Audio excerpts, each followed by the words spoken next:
Not the Chuddle. Chuddle. Surprise. I have a real soft spot for evil. Blood flying everywhere. So good. I'm a big boy who doesn't get scared. Out of the mist and into the fog, it's Chuddle the Pod. Hello, and welcome to Chuddle the Pod, a horror movie club where horror movie lovers, hotel enthusiasts, and vintage television-style ghosts have a feel-good time. We always like to keep it spoiler-free up top, so you can decide whether you want to watch this before kind of getting into it. Nope, I fucked that up. Totally fucked that up. What? What?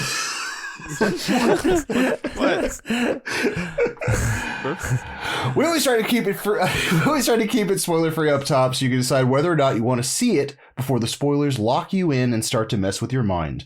And in this episode, we are in the Big Apple checking into the Dolphin Hotel as we chuddle 2007's 1408. Hey, Brian. Hey, Sam. Hi. Sup? You guys ready to spend an hour? Or well, it's probably going to be more than an hour, but you guys feel like right. checking into the Dolphin Hotel? Because of the movie. Do you get the thing I was talking about? Yeah. I hope so. When you put it that way, I'm a little nervous.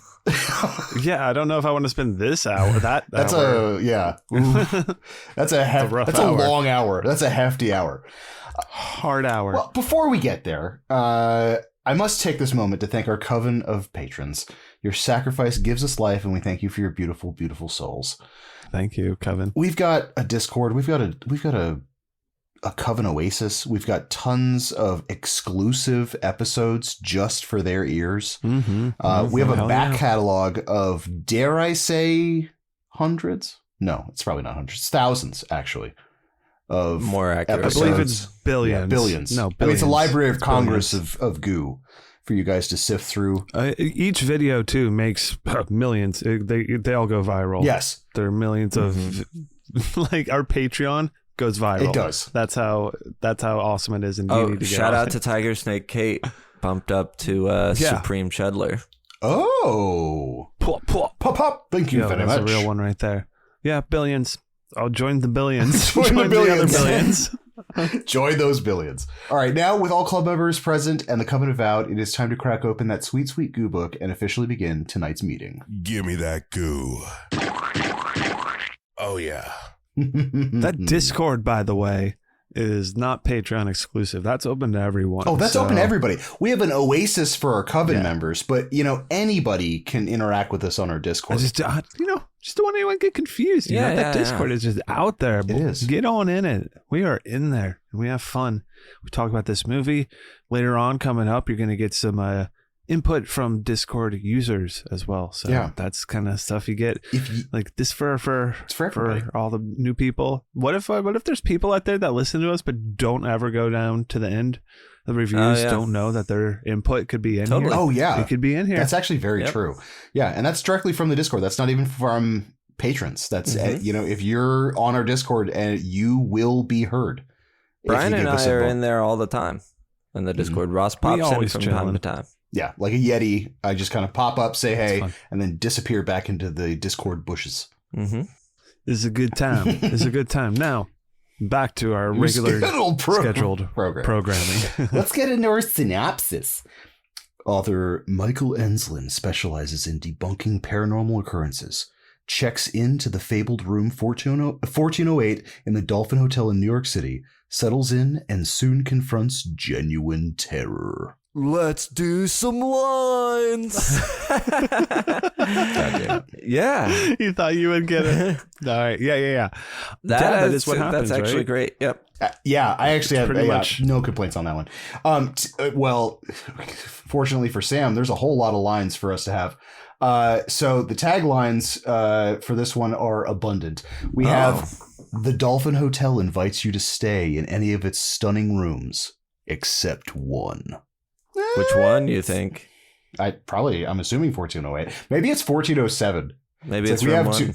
We have too many people complaining of the deaths that are happening based on the terrifying story by Stephen King. You got to get that on. You have to have at least one that has that. Absolutely. It's imperative. No one lasts more than an hour. Giggity. There is zero stamina going on. I was expecting a sex room. In 1408. Not that. Enjoy your stay. It's weak. It's ominous. I mean, I can see it on a poster being a little more ominous than it's just on par for hotel horror. True. Yeah. Yeah. That is true. Don't stay in 1408. All right. Okay. Should I watch it? Should I watch this? It makes you second guess putting it out of the DVD player. Right? The only demons in room 1408 are those within you. Hey. Whoa, was 1408 inside of us? 1408 was inside of us the entire time.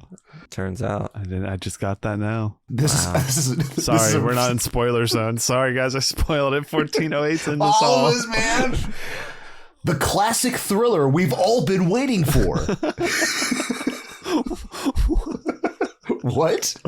That one's wild. Lastly, some rooms are locked for a reason.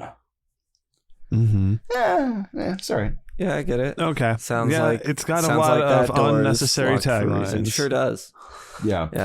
I would say probably out of all of them, the Two Pump Chump No One Lasts for More Than an Hour, I think, is probably one of my favorites. And then just The Dolphin Hotel Invites You, I think, is a fun. I like Based on the Best-Selling Story by Stephen King.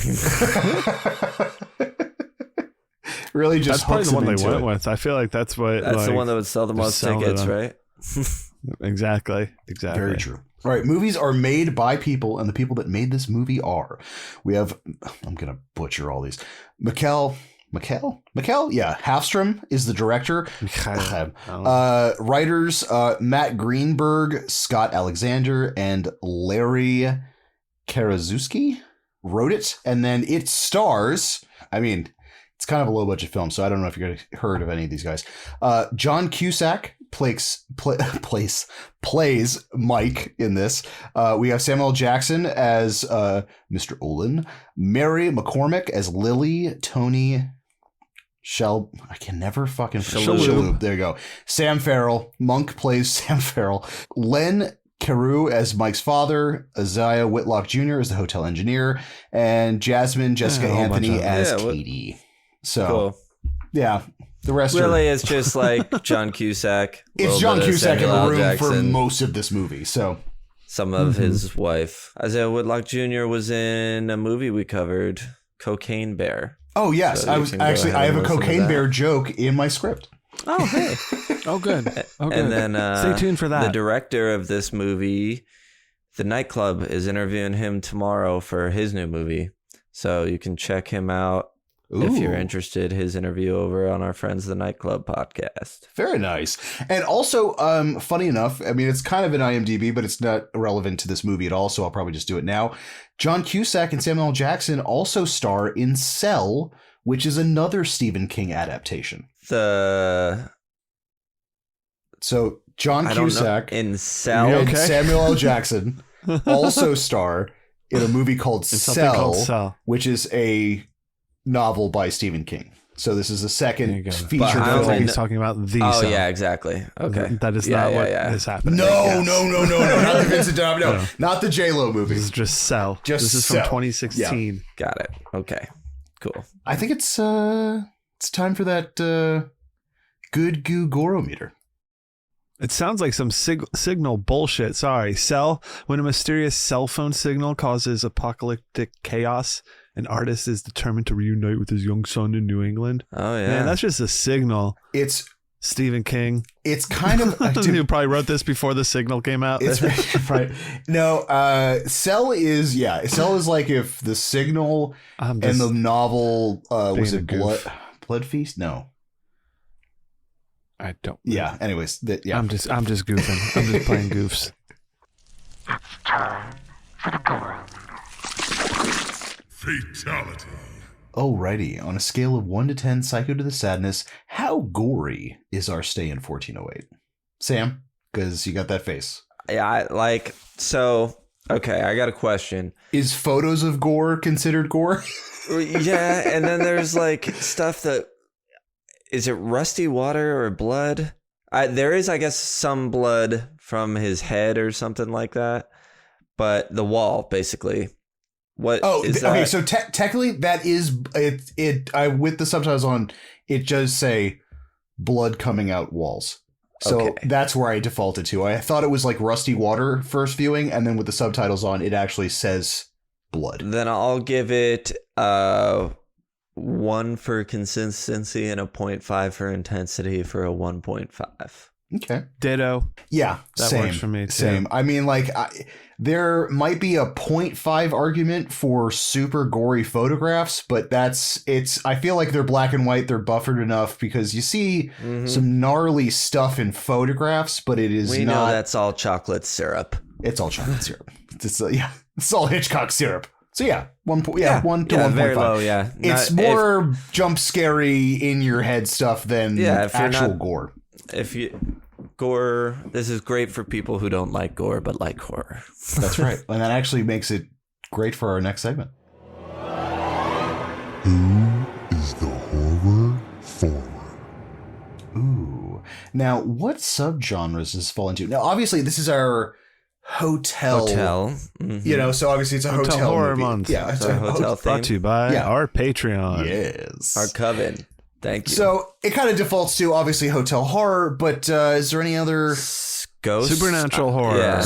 Yep, supernatural horror. Or not ghosts, but yeah, supernatural. I guess is better. I mean, there's definitely ghosts in this. There's a like Well, are they? surreal quality to it. I would say like mind trip horror.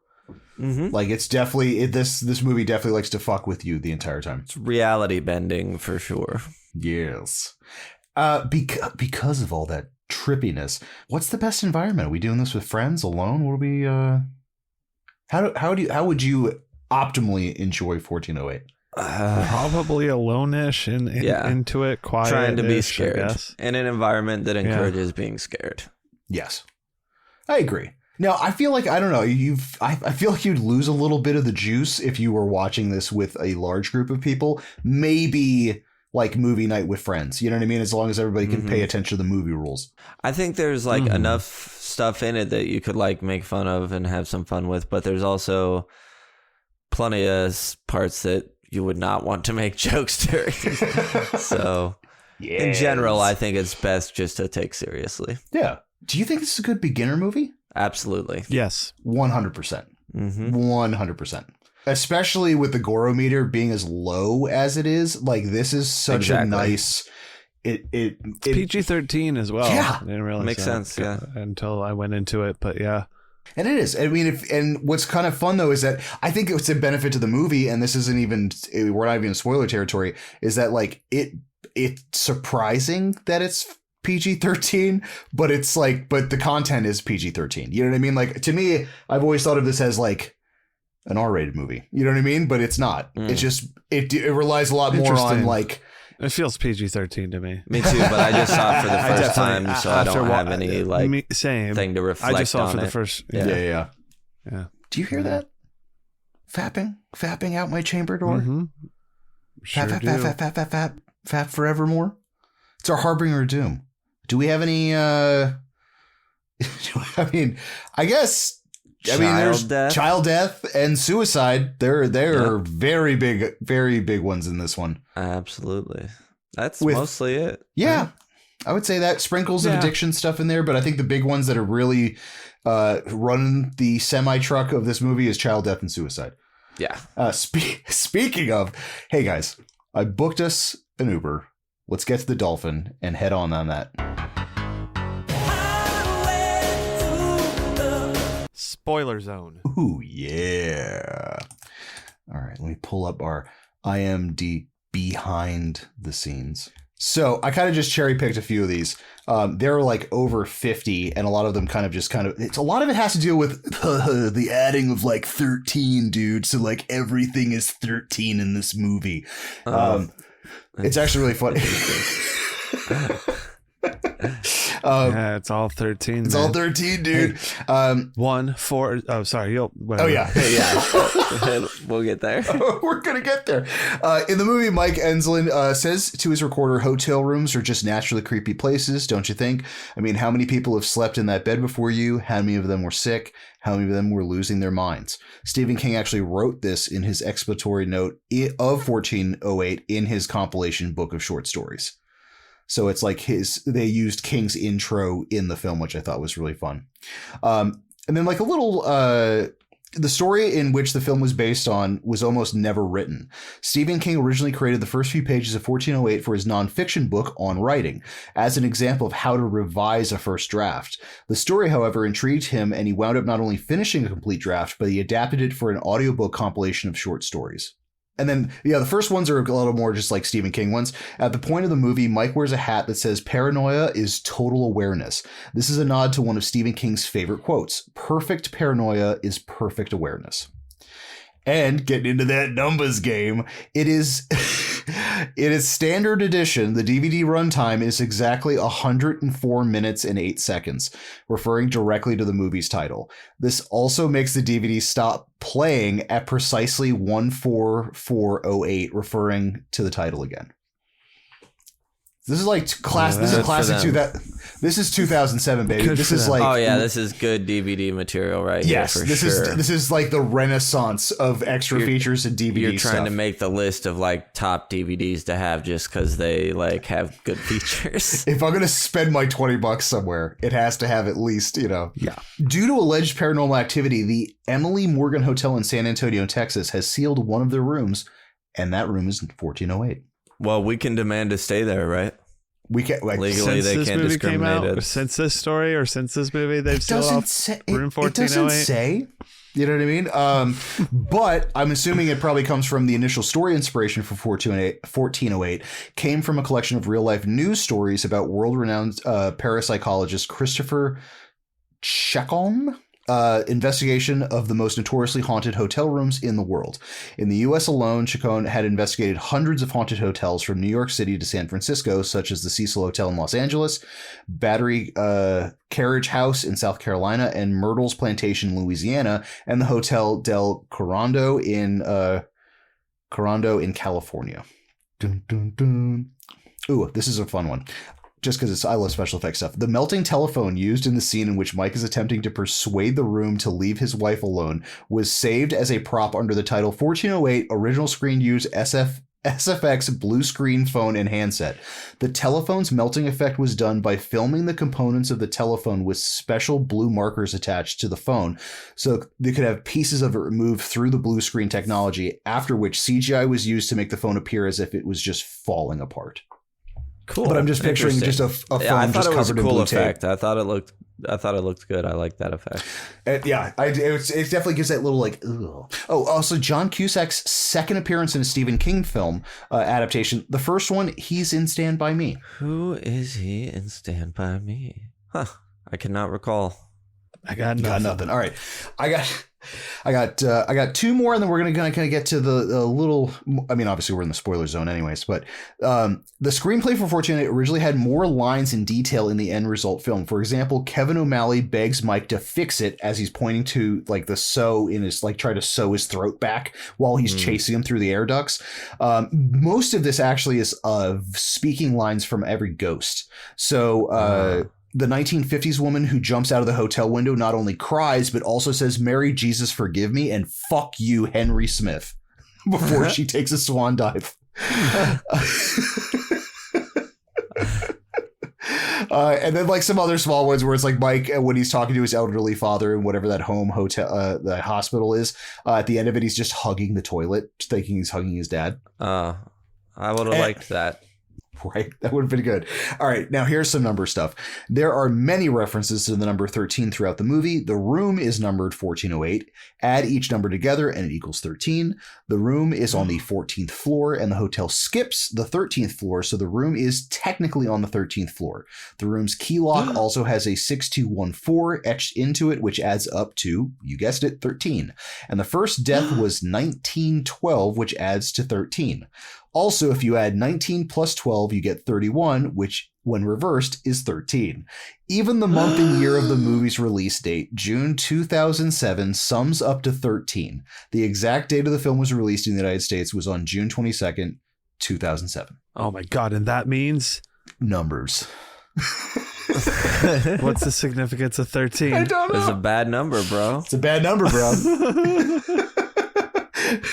Oh my God. In addition to previous numbers adding up to 13, the hotel is mentioned to be on 2254 Lexington Street in New York City. 2254 13. Also adds up to 13, baby. Look at that, baby. It's an evil fucking number. It's an evil fucking number. Enough said. Get the fuck out of here. And then this wasn't actually... I was just going to say, you know what? 13 is the favorite number of. The Abbott Hotel. There we go. Yep, that's there we right. Go. So obviously 1408 was created on a set. There was actually no real hotel room, and that was for just filming in a tight hotel room like that. The last two, and then we'll kind of get into it. The bottle that Oland offers Mike Enslin is named Le Sequant Sept de 13. 13. De says in French. I butchered that French, but in French it literally means the 57 deaths. And just afterwards, the audience learns that in room 1408 there have been 56 deaths. With that, it is assumed that Mike's fate was written. Also, the axe the fireman uses to break down the hotel door at the end of the movie is the exact same fucking axe that Jack Nicholson used in The Shining. Both movies were also shot in the same studio, Elstree in London. So that is Jack Torrance's... What does Stephen King think of this movie? Do we know? To be totally honest with you, I don't know. I didn't... I should have looked that up, but I didn't. And do you have anything on how it relates to the source material, if it's an accurate adaptation? I'm going to be... I can speak to it a little bit. Oh, yeah, go for it. I looked into what the short story was. Basically... Because it's in Everything's Eventual, the thing, but it was originally it was written as an audiobook in a 4-part thing, right? I mean, just in terms of what the story points are, that's right. All I know about. Yeah. That's what I was asking. Yeah, I don't know about its source material or anything like. Yeah, when we get into the movie, I'll tell you what. All right. There's whatever. The biggest difference is there's no wife and daughter thing. So Whoa. yeah, the whole emotional thread line. Yes. Yeah, that does not exist, and it has. I mean, I think they bring up his daughter, but it's not a predominant character in the least bit in the actual novel, like in the actual novelization. Interesting. Right. So what inner demons is he dealing with there? Alcoholism?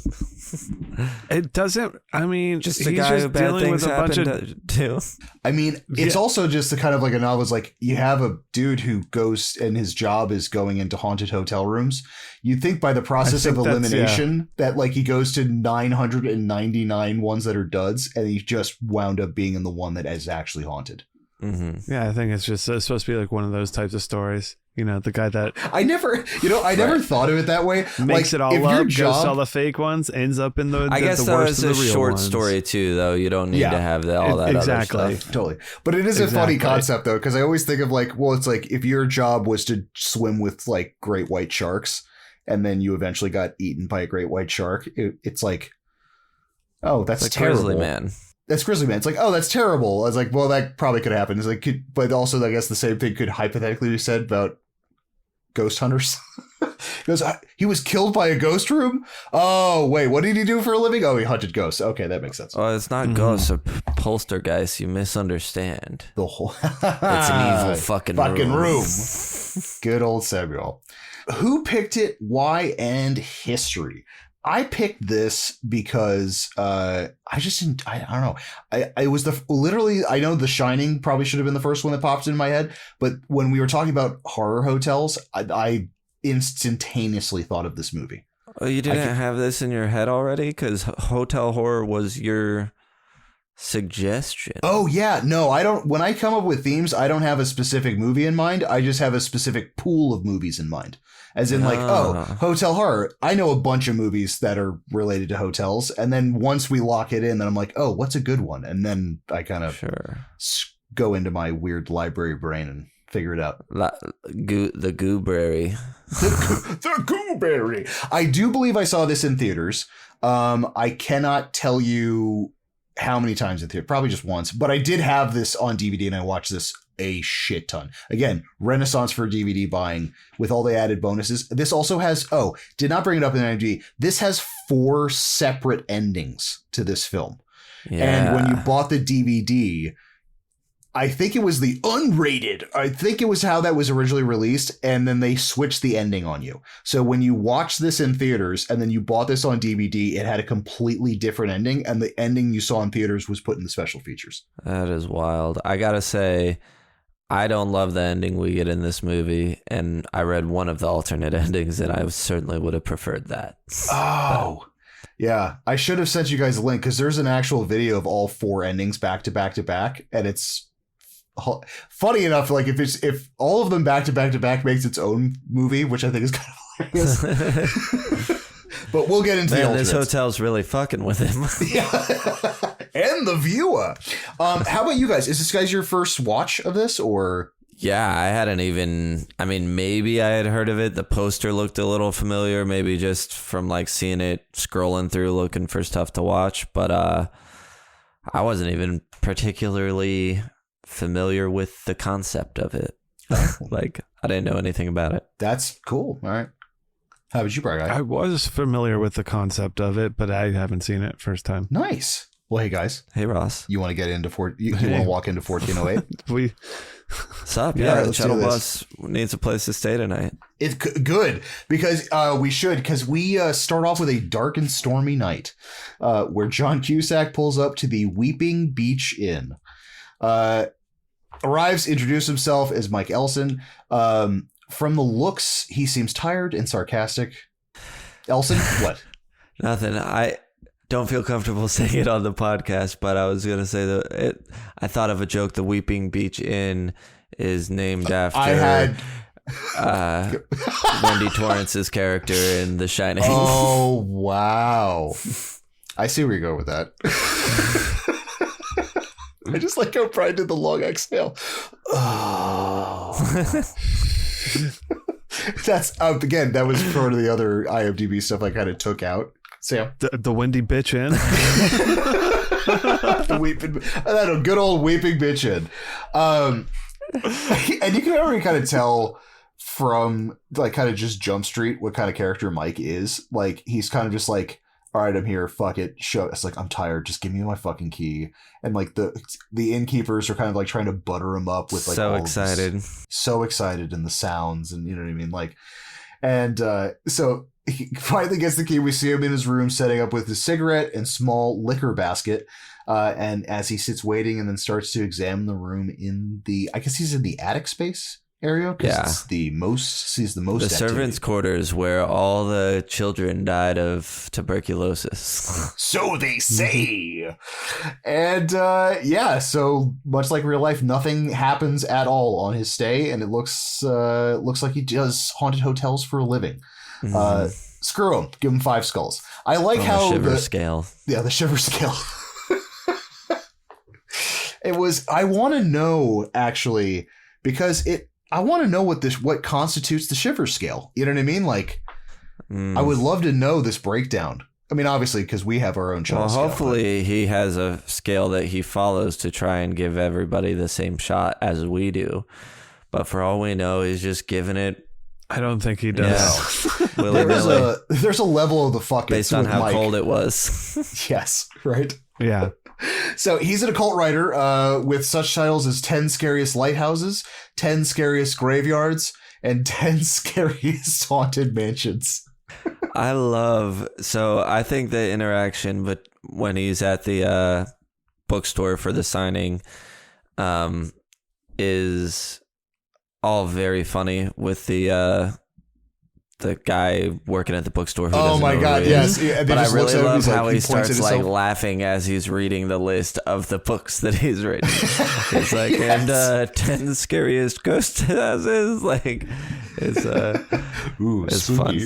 Oh, totally. Because it is like, the guy is like a dime store novelist. You know, and it just has all these just like hokey books that he writes.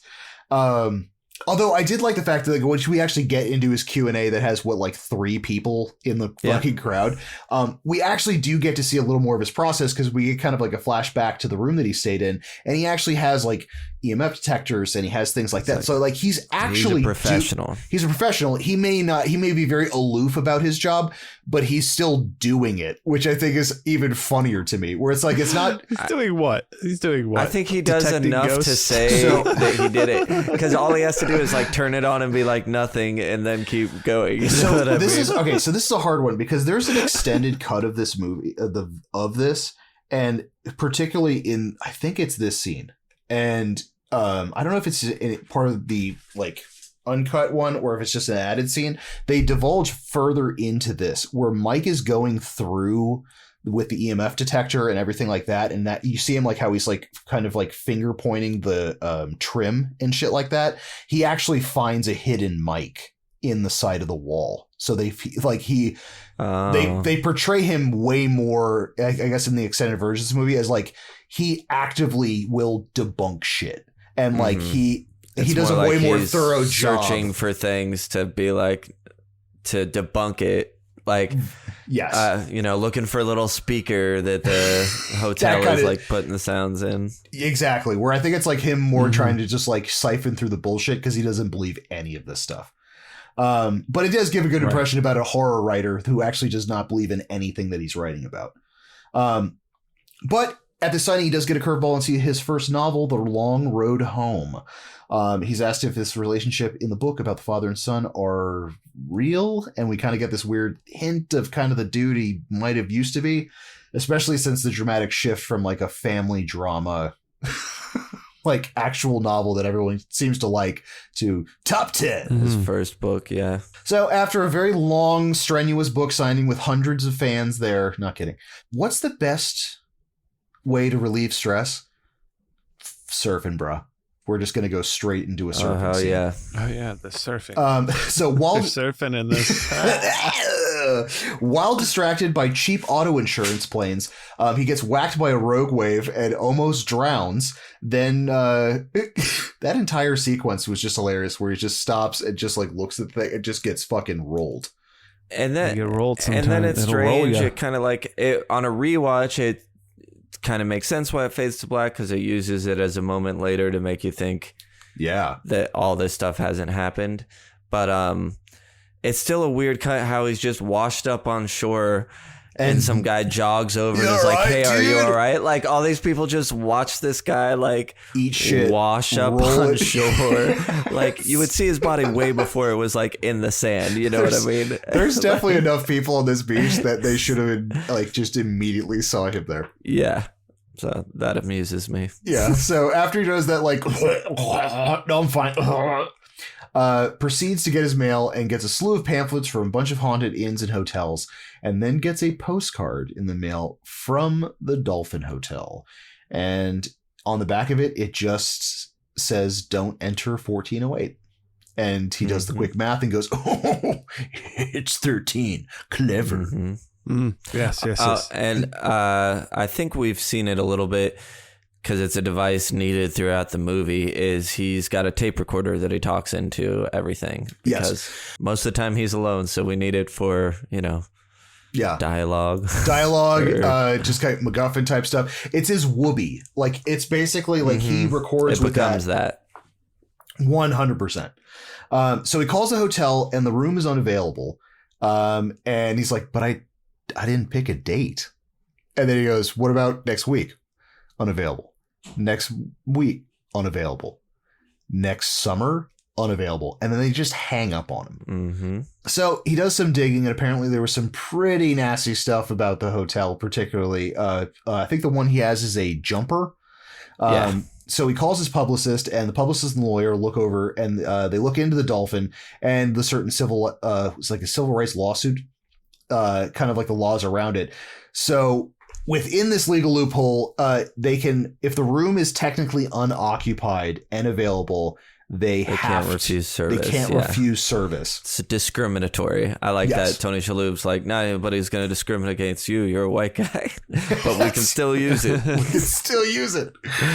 I think it was what a small part too. Tony Shalhoub's there for like, I thought for sure we'd get him again at the end or something, but and you do depending on what ending. You definitely do get more of him at the end. Oh, interesting. That would make sense then, because I feel like this scene really wasn't necessary. Absolutely not. There is a lot of stuff. Like, I feel like this movie, there are almost 4 different movies because it ends very differently on like 4 different routes. And especially some of the extra scenes where it's like, I feel like this was just a very big project that they hacked into what we saw, but you could easily edit this to be something completely different because the publicist character is way bigger at the end of one of the the credits of the film. Interesting. Mm-hmm. Speaking of, he is pretty hesitant about having Mike come back to New York because of his personal past, and then he asks if he's going to call Lily his former partner.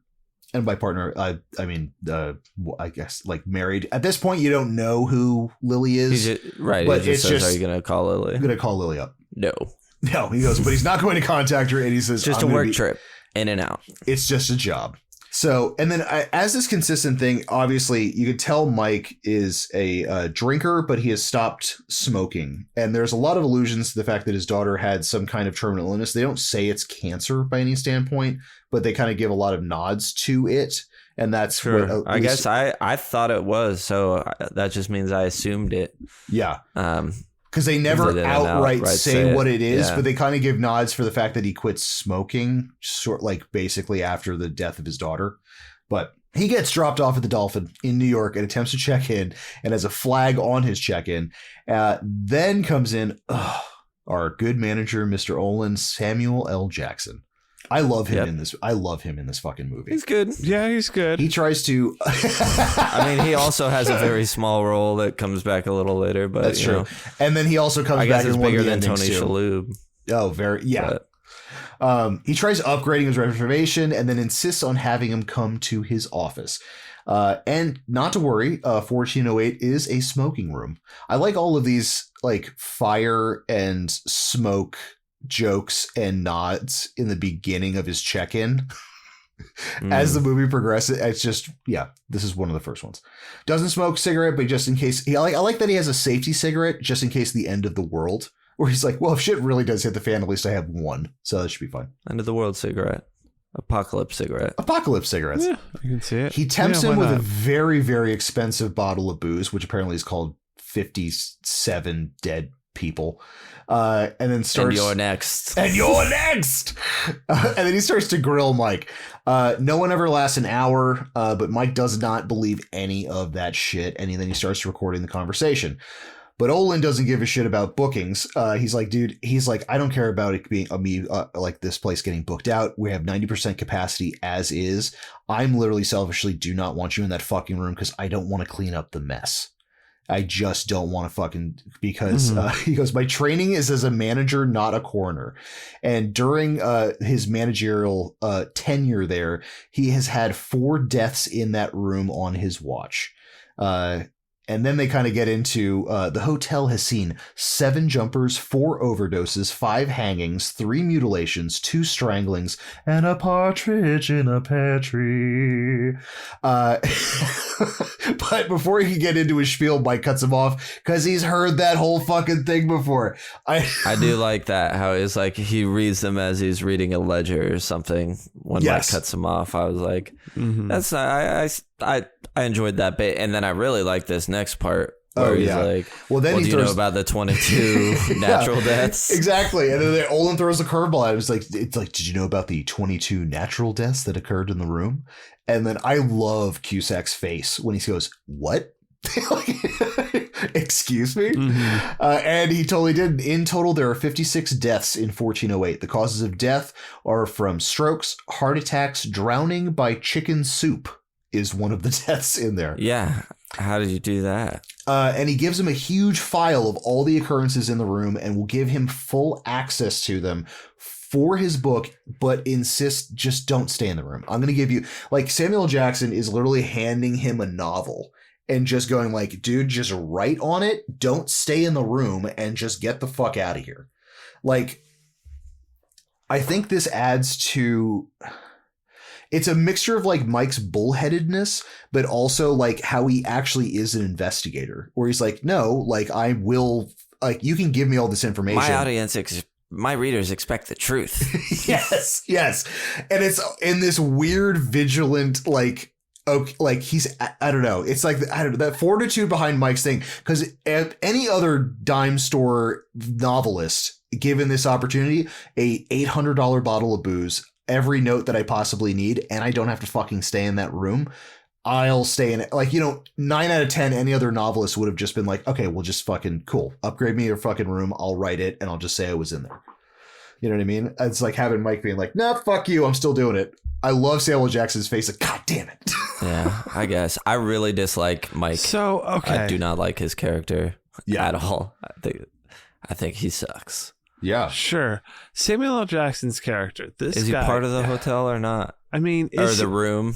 That's what I want. Is he? Yeah. Is he like a instrument of the room? Is he part of it? Is he like evil itself too? No, he's basically a very dressed up harbinger of doom.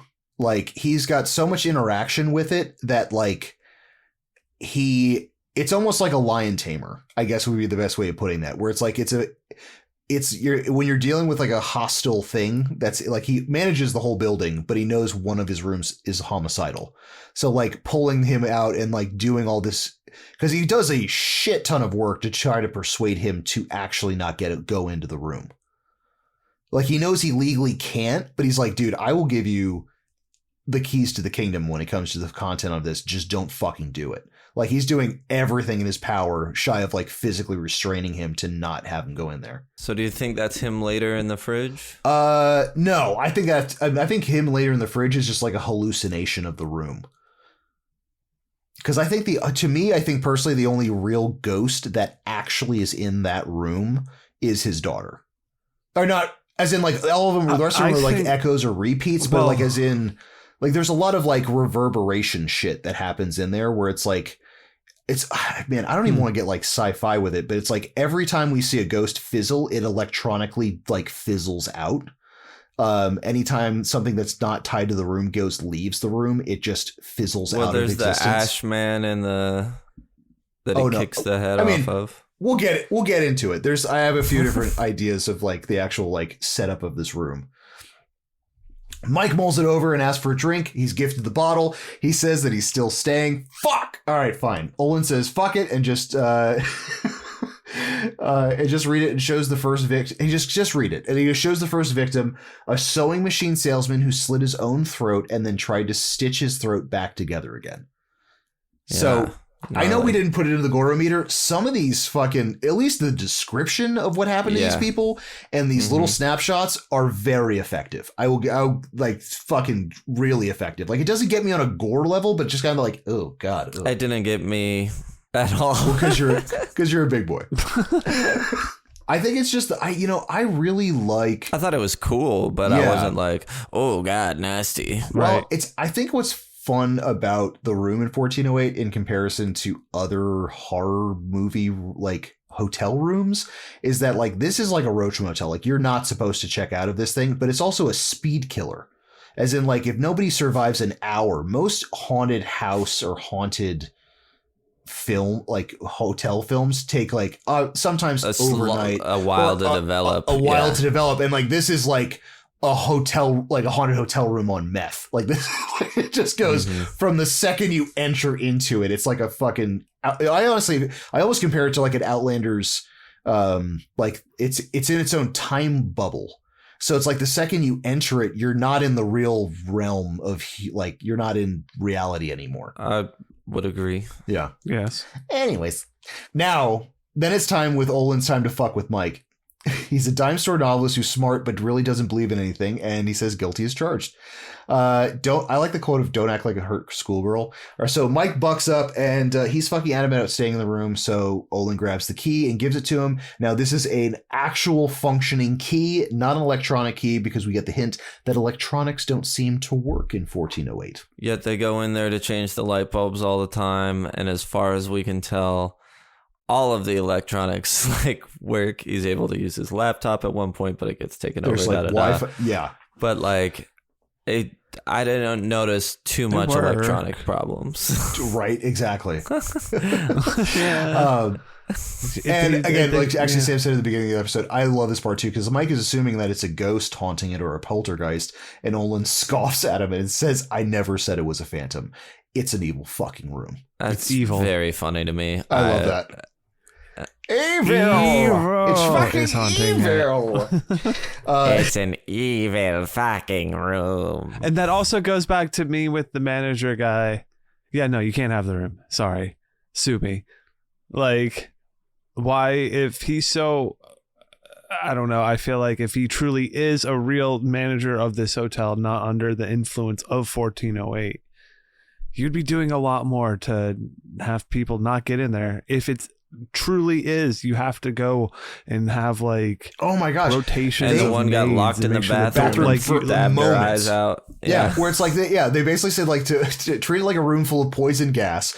They have to keep everyone supervised, and all the doors have to remain open. And then even with the precautions, a young maid was closed in the bathroom for a few moments and wound up blind as she stabbed her eyes out with a pair of scissors. Mm-hmm. Does nobody else stay on this? I think no, I would imagine the rest of other people do for sure. No, because we see there's like a lady with a well, Samuel L. Jackson's like, "I ain't getting out on this floor. That's a pretty shitty manager. You're not tending to any of those guests if they need help."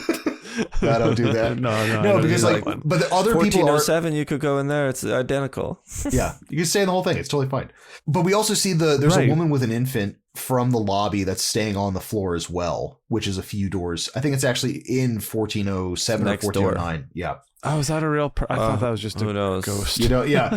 I think it's the. It depends on when the influence of 1408 starts. Yeah, which I feel is unlike, say, like the Overlook. Like this, I feel is just contained in this room. And I think and then who sent him the postcard? Did the room send him the postcard? Oh. The Abaddon Hotel. Oh, the Abaddon did. Okay, that makes more sense. That absolutely makes more sense. See that one. These hotels talk to each other. Oh, that yes. Abaddon Hotel can actually send out postcards physically, because we know the Abaddon Hotel sends out evidence. Are you guys on the Abaddon mailing list? So it's sending out postcards on behalf of 1408. We also met at a convention. Horror hotel convention. We also get this rad inside the door key turn shot of the film. I don't know. There's something about the way that was shot was. I love that. It's all CGI, right? Yeah, I think that is all CGI. So yeah, he gets turned. I like this. Like he unlocks it. It's completely just dark, and you have this like weird like. And he flips it on, and it's just a normal ass fucking door. I like a normal ass room, and he's like, "You got to be fucking kidding me!" And he like slams it, like he was waiting for this like creepy, terrible thing, and then he turns on the lights. He's like, "Oh fuck you! All right, fine, whatever." Normal room, yeah. Like he said, something was like, "Manager really had me go in there for a minute." Yeah. What was he expecting? What would you be expecting after that? Still like, a normal hotel everywhere. Yeah. He just said it's identical to 1407. You go into 1407, okay, so, and that's like probably a normal room. Since we brought it up, this is from behind the scenes. It is never revealed who sent Mike the postcard. The most predominant theories is that the room itself sent it to claim another victim, or it was the general manager, Olin, who appears in the latter scene in an angelic version of his office to bring someone to destroy the room once and for all. So, like, I guess it's that don't do it, but like, if you're gonna do it, just fucking destroy the room. I know you. We need your help, Obi-Wan. So he may have brought him there thinking that Mike would be the one to destroy it. Maybe. Is that what you're saying? Yes, that's at least one of the active theories. Which I'm like, I don't know. But I did also like that this entire movie apparently has the subtext of the 5 stages of grief. So in the main one, we kind of get, and he actually expresses all of this as he goes through the room, because it goes from like right now he's in his like denial phase. So he's like, just like he's hee-hawing pretty much everything. So he sets up a cigarette and Mike is not impressed. It's just a room. He contemplates porn, but decides against it and instead grabs the Bible and starts to kind of like investigate the room. And the most evil thing he can see as of now is the $8 beer nuts. So talks about the paintings, the finality of evil. The finality of evil. Yeah. He breaks down the room in detail, including the paintings of a ship, a woman reading to children with a woman nursing in the background, and a painting of a hunt on horseback. He opens the window and starts more of his condescending talk, but then gets interrupted by the fucking alarm clock that we've only just begun. And he looks back and there are fucking chocolates on the pillow and the bed is completely made. He goes back to the bathroom where he was just fucking around while he was recording and looks at the toilet paper, and the toilet paper is now ripped, that he ripped is now folded exactly how he originally saw it. So goes for turn down service. Right. Let's see Encyclopedia Brown this bitch. I don't know why every time I hear that line, him saying that, I fucking laugh out loud. He breaks down. It's just so stupid. It's just a stupid line. It's not that it's a good line. I laugh because of like, who would say that? I mean, that's why I laugh at the evil fucking room line. Yeah.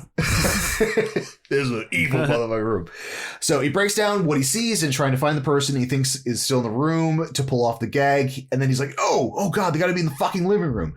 He goes into the search, but like he doesn't see anything. And then he sees like movement in the vents. And as the room progressively starts like getting hotter. And I also do like the fact that I have forgotten to say just how terribly this character dresses in this movie. All the like layers, costume design for him is just so sloppy. It all like is just too loose and doesn't fit quite right. And like earlier, that straw hat he's wearing is so bad. I get even like his sunglasses style, like nothing goes together. He's just, and it kind of works for being like a slovenly horror writer who's just bouncing around, right?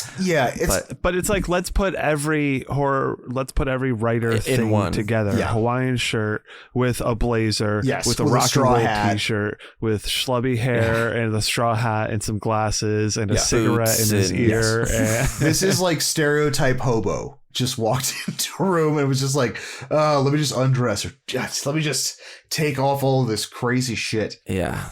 Sorry, the heat reminded me because he has to take off the layers. Takes off, you said terrible Hawaiian shirt. And that's a guy who wears Hawaiian shirts all the time. That's his lucky Hawaiian shirt. He calls the front desk and they ask if he's ready. Bigger component in the short story. The Hawaiian shirt. Yes. It's a key. It's a key thing. Yes. He calls the front desk and asks if he's ready to check out, but he wants the thermostat fixed because the room is on fire. Second fire reference. Then he starts hearing the baby next door and sits. He also says it's the seventh circle of hell earlier. Yes, there's like analogies to like Dante's Inferno with like the coldest cold in the basically being like the sub of hell. Also, particularly in Dante's Inferno, there's like the burning scalding sands, and that's for like suicides and things like that. So like a lot of like the heat index stuff, like the room getting hotter, and then all of like the boiling water and shit is also supposed to be a referral to all the suicide ghosts he sees later on in the movie. They're heating things up. So again, here's the baby next door, sits in the hallway point between the living room and the bedroom, and he starts to lament to his recorder about the oddness of hotel rooms in general. He needs the scoop, so he does the most insane thing you could possibly fucking do in a hotel, and it turns off all the lights and puts on a black light and looks for goo stains in a hotel in New York City. How did that not that like I felt like that whole room should have just illuminated like it was in Chernobyl. Like the amount of I mean, we get some nice like little like blood splatter I did like scenes. this sequence. I thought this was pretty cool. I also did like the juxtaposition of like when you see where the stain is and then the crime scene And photo. then it flashes of overlaid on top. I really liked that. That was cool. It was pretty cool. And yeah, there's copious amounts of blood and goo everywhere. Then he turns the light back on and notices the boat painting is off, which is like, I really love this quote. It's tilted. Yeah. It's like a little like, he's like, I didn't fucking do that. But his quote is, it's not what I'm seeing. What is it? It's not that what I'm seeing is not real. It's just ain't real as it seems. And I feel like that is an accurate depiction of literally the rest of the film. What you're going to go through? Yes. Sure, totally. So the maintenance man shows up, and apparently after killing a cocaine bear, he just decided to be a maintenance guy. And I also like the fact that he goes... Before he went. Way before. That's way all before. right. Yeah. Well, actually, that movie is in like the 80s, right? So yeah. Oh, you're right. Yeah. So like he killed the cocaine bear and was like, you know what? I'm going to take my sweet dog and I'm going to move to New York City. I'm going to be a maintenance man. Now he's, working at the Dolphin. Now he's just working at the Dolphin. Look, I'm not coming in. I don't need to. Just take that off and tap it. I love that. He's like, any jackass can fix that thing. Just fucking flick the mercury. And then I just like, he does it and then he just bolts. I do like the fact that everyone around here is like, I'm not fucking stepping. No. Like, no. You can do that. To me, they seem to do it in a way that was like, was he a ghost? You know? Well, right. Yeah. I mean, and something does need to be, absolutely. Because like when the door closes on Mike, the second he walks into the room, anything is up for grabs at this point. Because I feel like the second he goes through the threshold and the threshold closes like a Venus flytrap, now time, space, reality, all of this shit is completely just all over the place for him. Yeah. Maybe he's just standing there. And it's all, because it's all in his head. It's all fucking in his head, right? Well, Mike goes back to drinking in bed, and then we get that fucking jump scare clock again. It's only just begun. But wait, it's a fucking 60-minute timer now. The game has officially started. And I also like, he just looks and he goes, no one's lasted more than an hour. Fuck. I just like that look of just like, oh shit. Okay. I don't know. To me, it was like super Do you effective. think he could have gotten out before this happened then? Because that timer seems to be the definitive. That's also the argument too, is that literally the last chance for him to physically get out of the room was with the maintenance man, because that's when the door was open. And then from the timer on, now it's like now the room is officially starting to fuck with him. I don't know though. I would say kind of a choose your own adventure. Well, I mean, it's already fucked with him because it put the chocolate out. Right. We did the toilet paper. Oh, that's very true. It's done some little things, and the doors has been closed. Yeah, he went and opened it for the maintenance man. So like, it could just be toying with him. It just needs a warm up period. Yes, yeah, exactly. Like maybe it's like a miniature version of The Shining, where like the person walks in, they're the battery. So like if the battery's dead, it's gonna take like that recharge thing on when your phone dies. So you have that like it has to stay dead for about like 5 to 6 minutes, and then the home screen pops up. Like I feel like that's the hotel room. Yeah. You know what I mean? Where it's like, okay, I got a fresh one in here. Let me just let me shake the cobwebs off. Then I gotta say real quick, this reminded me of the beginning of the movie when he's at the other hotel and they're like, make sure to lock the door from the inside. Lock it from the inside. And all I could think of was, how else are you going to lock yourself in a room? You can't lock yourself in a room from the outside. It doesn't make any sense. Unless but then he ends up getting locked in from the outside in this room. Unless you're a night killer, when they switched all of the locks reversed. In which case you would still have to be inside to lock yourself in there. Oh, that's true. Yeah. Someone else would be locking. Who's locking me in? I don't know. Right. So Mike loses, and all of a sudden he just loses his fucking hearing out of nowhere. And like that ear piercing ting thing happens. You can't hear the traffic outside, and then the fucking hotel room bites him. Well, more like the window comes crashing down on his hand and cuts him pretty fucking good. So he goes to wash it, and then fucking the sink goes nuclear hot and burns his cut hand. Him having to use like the towel on top of that and just screaming. And now we get into the second stage of grief, which is anger. He's in this stage a lot, I feel like. Most of the movie is mostly in the stage of anger. He grabs a handkerchief, wraps around his hand, and then pulls the alarm clock out of the fucking outlet. But much like the Torrance's TV set, it's still on after being torn off the wall. Yeah. The phone rings, but then when Mike answers it, it's for a sandwich order. Which, but I like at this point too, it's at least the logic train for me is coherent, where like after all of this shit and then your fucking hand getting crushed and then fucking scalding, I like the fact that he's like, I'm checking out. You know what? Fuck it. You guys win. I'm cool. Like this is, I can get out of here. The desk woman is almost robotic and he's put on hold. Mike is like, fuck this, grabs his shit and tries to leave, but can't. He tries the key, it breaks. And I like that scene where like the key breaks and then it sucks into the door, which is like, ew, goo. The doorknob comes off. He starts banging and kicking the front of the door. He tries the peephole, but only sees his own eyeball, which is like, oh, that was his own eyeball. At least that's what I thought it was. But he yells out the window, flags a person on the next building across the street. I love this sequence. The guy picks up the guy in the chair stands up and he starts waving his arms, but then he realizes that what he's doing, the guy on the fucking inside this dark apartment is doing at the same time, completely mirroring every single action. And then he picks up a lamp and puts it underneath his face. And he realizes that this is just a mirror reflection of some dude in an apartment but it's still him. And then he lurches up and then there's this fucking guy that looks like Clint Howard. I have no idea who this person is. There's no backstory, I don't think, on this. I don't see a fucking crime scene photo. Is it a woman with a hammer? I thought it was a woman. Yeah. Is it? Yeah, it could be a woman with a hammer. For some reason, it just gets the receding hairline, like at the way top end. I just get Clint Howard vibes the entire time. She's wearing a beanie. Is it a beanie? I think it's her hair. I thought she had like a red beanie on top of like scraggly hair. I don't know.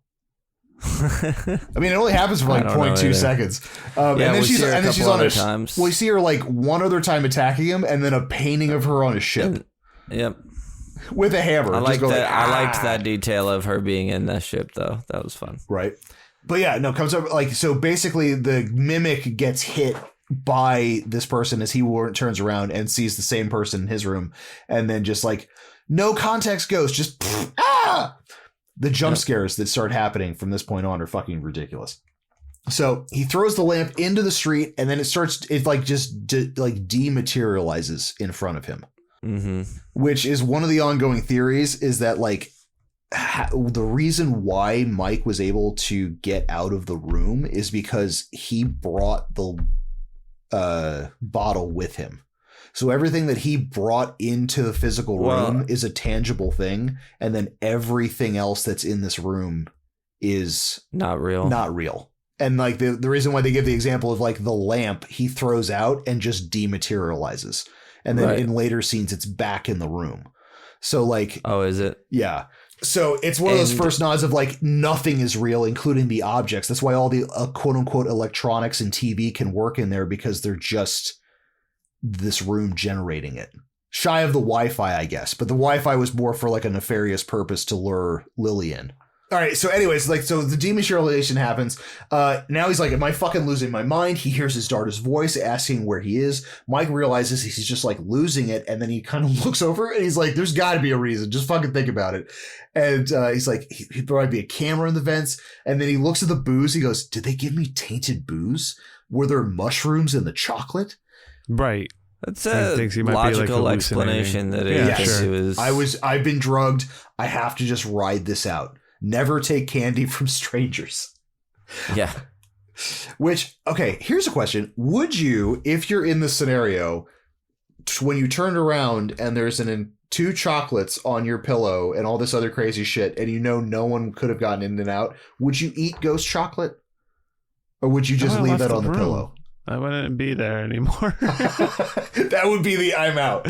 Even like if I am in a room, ghost or otherwise, and it goes from whatever condition it was to being all made up like that, and I'm supposed to be alone in that room, I'm leaving that room, because if it's a person or it's a ghost, not.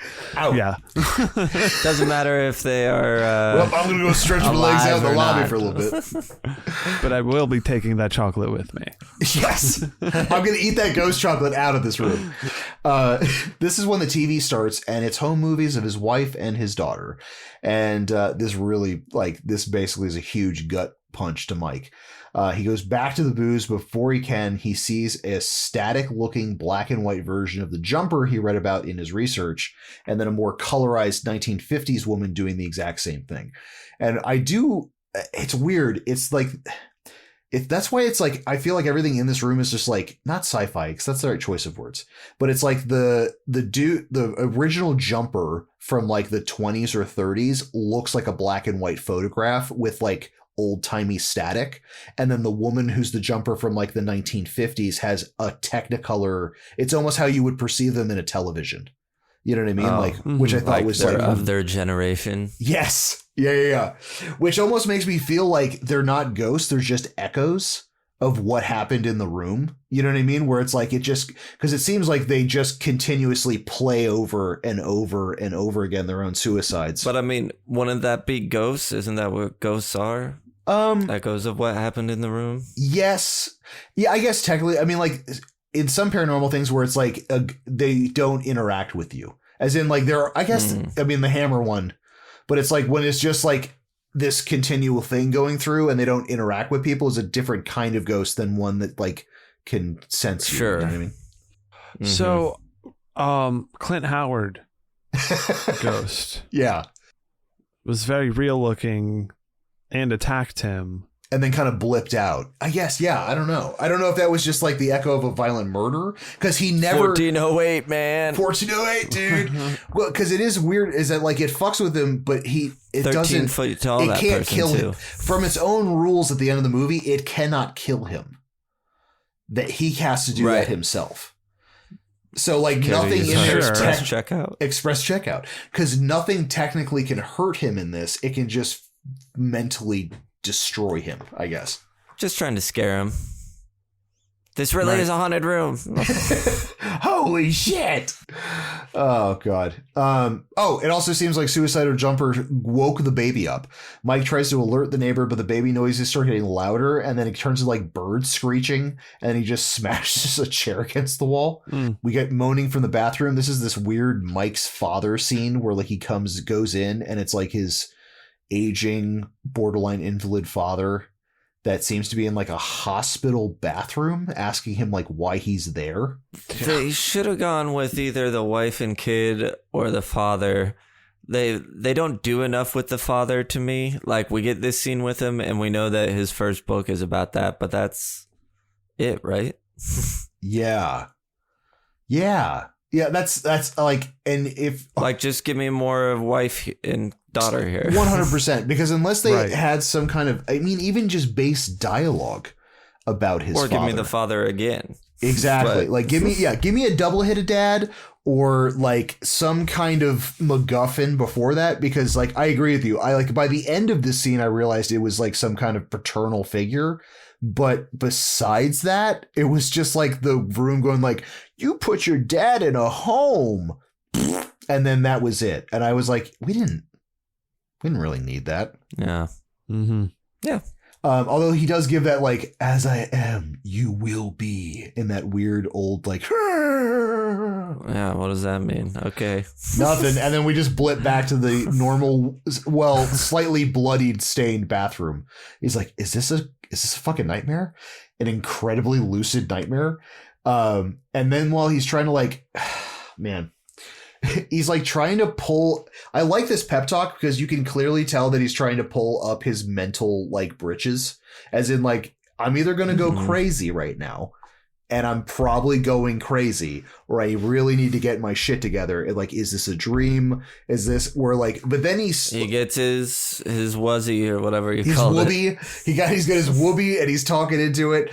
And then the wall's cracking and bleeding at this point. And then I do like the fact that he goes, well, if this is a dream, then I don't die. I can just wake up. And then he has that split second where he walks to the window talking like that to himself, being like, well, okay, if I fall, then I will just fucking wake up. And then realizing like, oh shit, no, maybe that's the fucking room trying to like make me kill myself. But then he looked, which also is something I thought about with the lamp, was that it would be like you could get in your head, well, if I do that, I'm just going to dematerialize before I hit the ground. And blip back into the room or something like that. So he looks at the map and realizes that if he swooshes on the outside, like he kind of just that like little penguin shimmy across the outside ledge, he could walk about, he figured it was like 18 feet and he can get to the next window. So he goes to the ledge, and I do like the fact that he goes in, he tells the recorder, if I fucking fall, I want it to be known it was a goddamn accident. The fucking room didn't win. And then like under-recording it, I kind of like that, like, fuck you, room. So he starts walking, and where there should be windows, there aren't any. And then we pull out, and 1408 are the only two windows on the building. And now like the fucking building has gotten cartoonishly larger. Where it's like labyrinth style, endless like ledge this way, endless. Yeah. He tries like, he's like, fuck. So he goes back, and then he's trying to climb into the window. And then it seems like he gets a jump scare from like the 50s technicolored woman, which almost feels like it's swiping at him. And then he's like, oh fuck, almost falls off. And then he just sees the repeat of her just jumping off of the building. And then the same thing happens to her, is that she just kind of like blips out into existence like the lamp. But I do like that it almost feels like static electricity, like it crackles, which I thought was kind of just a fun way, because it doesn't do that like mystical like it's just like a tube TV. Yes, yeah. It feels very electronic. I do like the idea of her talking here, being like, fuck you, Henry. Yes, I want to see the fuck you, Henry cut on this. It would be fucking fantastic. So he successfully gets back in right before the window slams down. He goes back to the map, and now all the rooms are gone, and it just says 1408 in this giant black blob. It just says you are here surrounding the room. Right. Yeah. He goes back to the bedroom. Strangely, the bedroom has no window now. And I like the fact he goes, and strangely, the bedroom has absolutely no window. Now it's screwing with all of his electronics. And then he sees the breakdown of his daughter and her illness. So like, this is basically like, she says her name Katie, and then everything goes dark except for like a little light hue. So like he kind of just like, it's like going through. We get a little more of like Hammer Ghost, I think, shows up one more time to scare the shit out of us. And then the room decides to freeze him. It starts like lowering the temperature inside the room, which is super weird. So like all of these consecutively, like now there's no window, all the lights go out. He hears his daughter, and they kind of go through like her illness and things like that. And then all of a sudden it's like, fuck you. We're not going to broil you. We're going to freeze you now.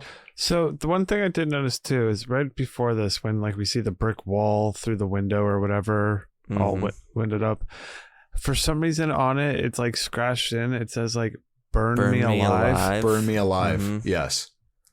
Which is also another nod to what happens at the end of the movie. Right. So to the hotel, did 1408 like write that on itself to be like, here's your little trick if you want to know how to kill me? Yeah, right. Or like, please murder me. Is it what is 1408 just a big churtle? Is it churtle? Is it just asking to die? It just wants to be. It's been waiting for someone to finally fucking come around and kill it. Right. You know what I mean? Or it's like, everybody keeps killing themselves. I'm like, no, kill me. Please kill me.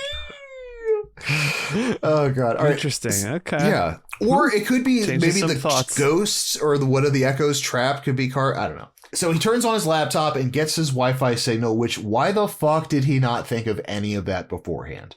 Like all of this shit goes down. It's very 2007. This is what I thought, that he just checked his cell phone and sees there's no signal. I was like, he's got a cell phone and it took him this long to look at it. Like, that's some 2007 ass shit right 2007 there. 2007 ass shit. As soon as shit starts going down, he'd be on his phone. He'd probably be recording the whole thing into his phone, not into a tape recorder. Oh, totally. So I've even watched this. I've watched it 2 times back to back. If I feel like he opens this thing, it logs in and then automatically calls Lily. I don't know. Yeah, he doesn't connect to the internet. No. Okay. Yeah. Because it's like it has that like connecting you to Wi-Fi. Also very 2007. Right. Right. But connection is terrible. Call the cops. Dolphin Hotel, room 4208. There's something in here trying to kill me. And then the room uses. I like the fact that it uses its levels of like, oh, you have a fucking laptop. What's its arch nemesis? Sprinklers.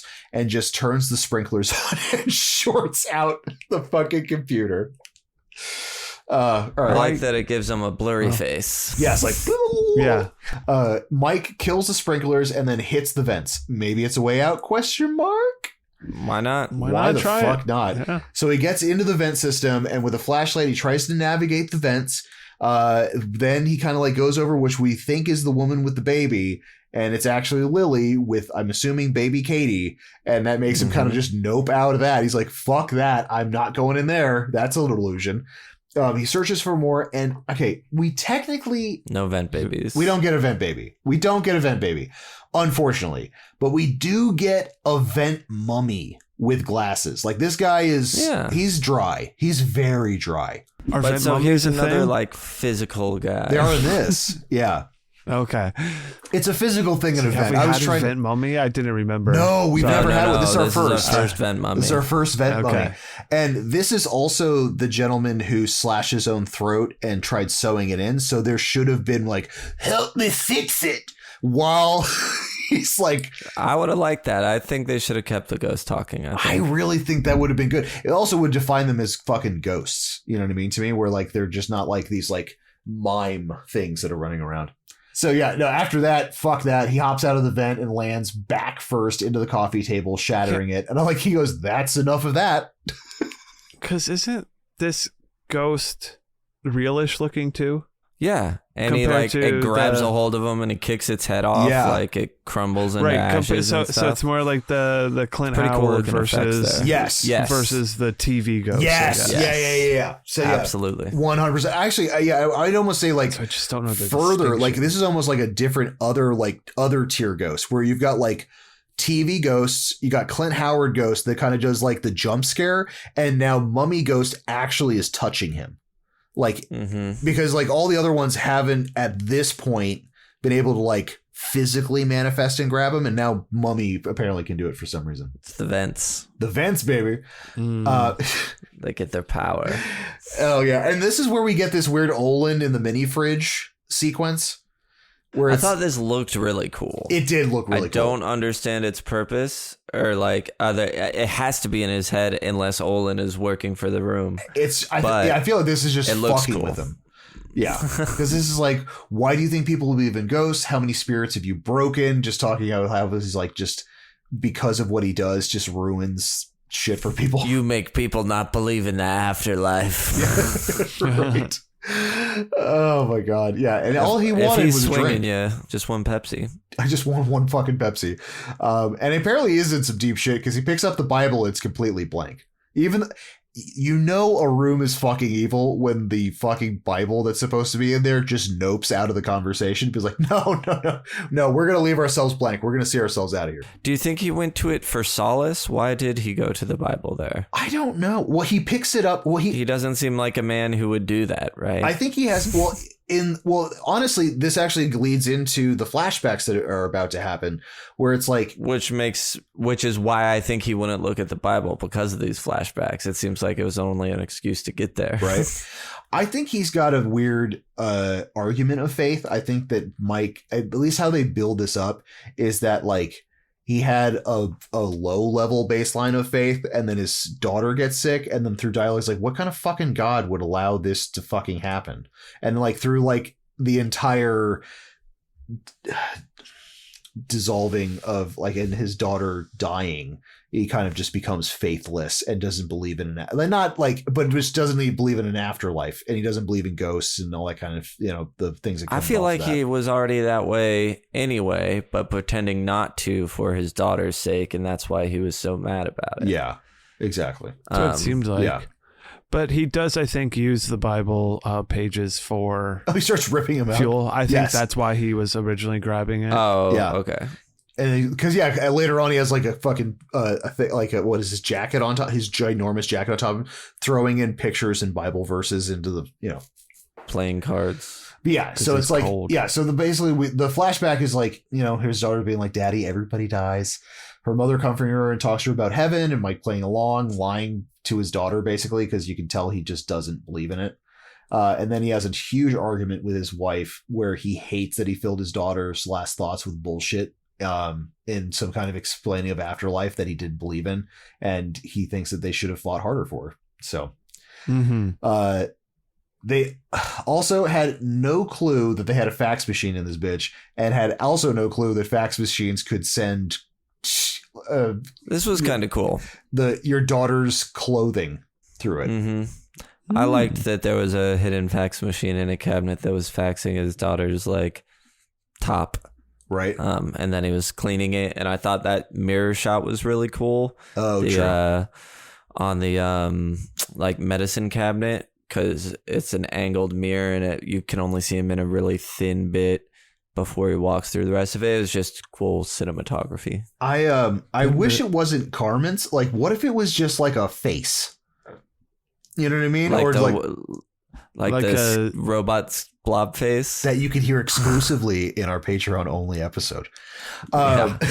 Hey, see, gotta plug it. But yeah, come on, fax me some skin, or at least like a ham bone or something like that. I mean, the clothes is eerie, but like if we're going full, a fax machine made of skin. Oh God, ugh, terrible.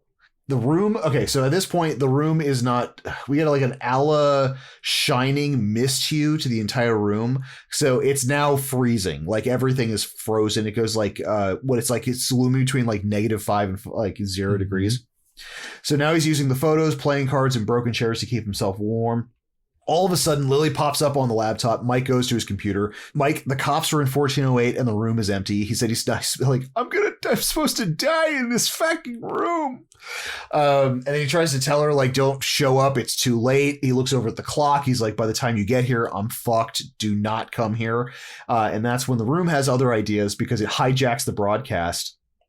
And then lures her into 1408 using Mike's face and voice. Be like, I'm sorry, I was so distant after our daughter's death. You should come down here right now, and we really need to talk. Well, Mike's like, fuck, no shit. Oh, God. Didn't she also tell him the cops are in 1408? Yes. Yeah. So the cops have already come into the room. There is nobody in the room. And so this is where I'm like, either this entire thing was just to fuck with him, but not really, because like, it does lure her to the hotel. She does come there. She does come to the what's hotel. happening here? So it's like, unless that's where I think where it's like a 1408 is like a pocket dimension.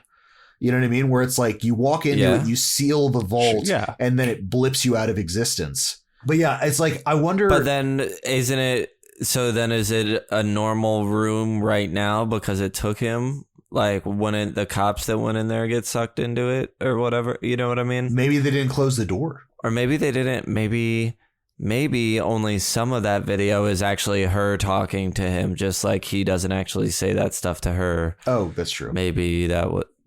I think it's honestly, this is one of the only, like, not one of the only, but just, I think a glaring plot hole for me, because if the cops did show up, I think Olin would have been involved. Management would have been involved. Like, there would be so much more shit going on at the hotel if the cops were called to that room. Olin would be like, yeah, we had someone check in there. I really didn't want him to. Yes. You know what I mean? I feel like there would be so much more shit going through. As soon as the police showed up, Olin would be like, God damn it. Right. I knew I shouldn't have let him in there. And then, dude, just like, oh God, in this weird, dastardly, like, almost cartoony way, the room version of Mike winks at him as he goes like, hey, wink, got your lady. And then just decides to blip off, where I'm like, literally he split. I like that he just tears the room up like a fucking war zone. Like, it's like, he starts like this anger again. Yeah. But then we do have like the fucking like breaking, and like the whole room just starts like breaking apart, earthquaking apart, totally, which is like, and I think this is where it's technically supposed to get into like the bargaining section, where it's like, I'm supposed to die, no, you're like let's like leave, don't come here, you know what I mean, like take me.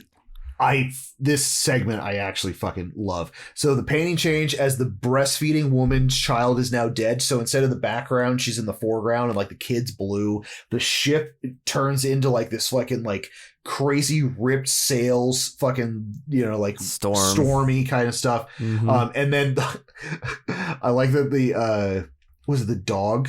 The hunt now, all the dogs are rabid. So, like, they're attacking all of the hunters and the horses and shit like that. Oh, and the most, oh, God, there's only one other movie, I think, that does this that I've seen, which is High Spirits. The ship painting comes to life, and he, like, before he can even smash it, we have, like, the whole fucking ocean comes crashing through the wall, almost drowning Mike. And then we see, like, he's, like, trying to hold on to shit and then starts drowning. And then the fucking ship silhouetted in the background behind him as he's drowning, what I thought was fucking so cool. All looks cool. I liked before he tries to smash it as he's coming up with the baseball bat, we see like from the perspective of inside the painting. Yes. And you can just kind of see parts of the sails moving around. But those parts of the sails, they're like kind of transparent, but also look like they're painted on canvas. Yes. It's just a really cool shot that we get for, you know, maybe a second. But I like that attention to detail though. Yeah. So then we cut to that earlier scene where like Mike wakes up on the waves of the beach, half drowned in the ocean. Wakes up in the hospital with Lily in Los Angeles, and he's not in New York. And he's like, "Oh man, I'm fucking out." He is relieved as he picks up his car with lots of parking tickets. Lily and Mike have a heart about him leaving and why he moved so far away. Then he kind of sees 50's ghost as a waitress, but then like turns around and then it's not her. Lily convinces him to write about his experience, but she's not staying. With Katie. Yes. The experience with Katie, not about 1408. Right. Mm-hmm. So he goes back and the research deaths that he's done now are like the hotel, like the jumper is now jumping from a bridge. It's not jumping from the actual building itself. Right. So he takes her advice. He writes this entire thing and then he sends it out. But the mail guy is the fucking door of the bellhop from the lobby of the hotel. So then the jig is up and everyone in the post office starts smashing the walls and ceilings. And it turns out, I really like this scene. Yes. I thought this was awesome. I knew that we were going to transition back to the room where I was like, okay, how the fuck do we do that? But then having like physical people dismantling one of the sets, turning it into another one, I thought was like so fucking cool. Yeah. He never escaped. It's now the room is like a burnt husk of itself. And he's like screaming, I was out. I was fucking out. No, you weren't. I did think during the spinning shot, though, there is a moment that's kind of funny while the camera's just spinning around him to, you know, because he's losing it. We're transitioning to this other room. But one of the shots of him, just the way he's kind of standing there freaking out is very silly to me. Yes. Yeah. I think there's a few things where you just have an isolated Cusack just sit there. It's like, we could have done that. We could have done that a little better. Isolated Cusack. Cusack trying to cage out. Yes. Mm-hmm. So as we get, he turns around. Different skill set. It's a totally different skill set. We see a door now in the middle of the room. He knocks on it, and then it opens very slowly, and we hear laughter and preachers talking from the beginning. I think it's the radio from the beginning of the movie, and then it's his daughter, and he's like, "I need help. I'm cold." She's walking on broken glass. As he goes to his knees and asks, like, "Don't you love me anymore? They won't let me stay."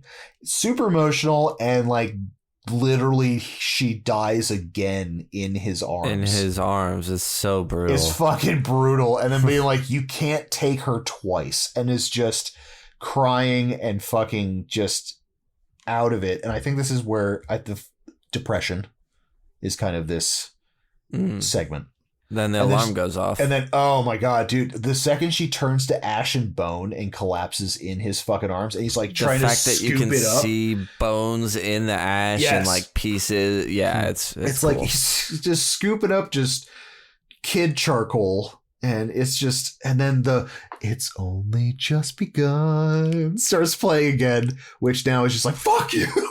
Yeah. So he gets angry and starts breaking everything again. Yep. Mike fucking flips out and starts smashing everything in the room as the clock just counts down to 0. And then he wakes up in a fucking completely normal room. And then the countdown starts again and the fucking phone rings. The entire room is immaculate. And he just asks front desk, like, why don't you just fucking kill me? And I love this quote. She's like, every guest in this hotel enjoys free will, Mr. Enslin. You can choose to relive this hour over and over or take advantage of our express checkout systems. And then like the noose drops from the bedroom and you're just like, oh, fuck. I think I do like that phrasing. It's just, I think the express checkout system. Like the doom in my gut the first time watching this, where it's like, for some reason, I felt like after like the first hour, it's like if you survive the hour, it's not you're out, you know what I mean? But just the idea of like, he's in a time loop. So yeah, he's stuck in this fucking room. And even if he survives the hour, he still has to live it over and over again, which is just like... You can't get out of the room. Yeah. Exactly. Mm-hmm. I didn't feel too bad. Like I said, I don't like this guy. I've been like, when is he going to die? Right. Sure. So we get Katie's grave and an open grave for him. He answers, not your way. And Lily, also they say Lily is, she should be here in about 5 minutes to join you in the room. And then we kind of get to the acceptance section of the movie where he's just like, I'm done arguing with you. I'm going to fucking end this. Even if you leave this room, you will never leave this room. As the fucking phone melts on him. This is where we get that rad fucking phone melting scene. Phone melting. And then immediately blips and goes back to normal. He packs up all of his shit and puts a rag in the booze bottle. He takes out his lighter and lights that bottle and smashes it into the bedroom and smokes a cigarette. He's like, cool, fucking burn, baby. This causes the fire alarm to activate and the guests start to leave. So this is that weird tangent where it's like everything else is fucking a mindfuck and fake, but the physical objects that he brought into the room are still tangible, which would be like his lighter, the cigarette, and the bottle that was gifted to him from Olin. So like that would be the reason why the actual alarm system went out. Like if he had tried getting like the booze from the room to start a fire, I don't feel like because there's been many other. He went in the room physically too, and the cops supposedly went in there to look for him. But the fire he sets in here works for the hotel. But when people go in, you get what I'm saying? It's like if he's in a pocket dimension, the cops can't find him. How is he also setting it on fire that affects the hotel? Which I mean, again, I think that's going to the overlying. If the cops did show up to the room, that would be kind of where like the plot hole is. But the big theory of why this worked versus all the other things that like people couldn't get out of the room is that he was just using the things that he brought in. Mm-hmm. So, fire alarm goes out. All the guests start to evacuate, and I like he just like it's howling and roaring, and he's just like, "Keep quiet, you bastard!" As the room burns, he gives his rating. But on the shiver scale, he gives it a solid 10.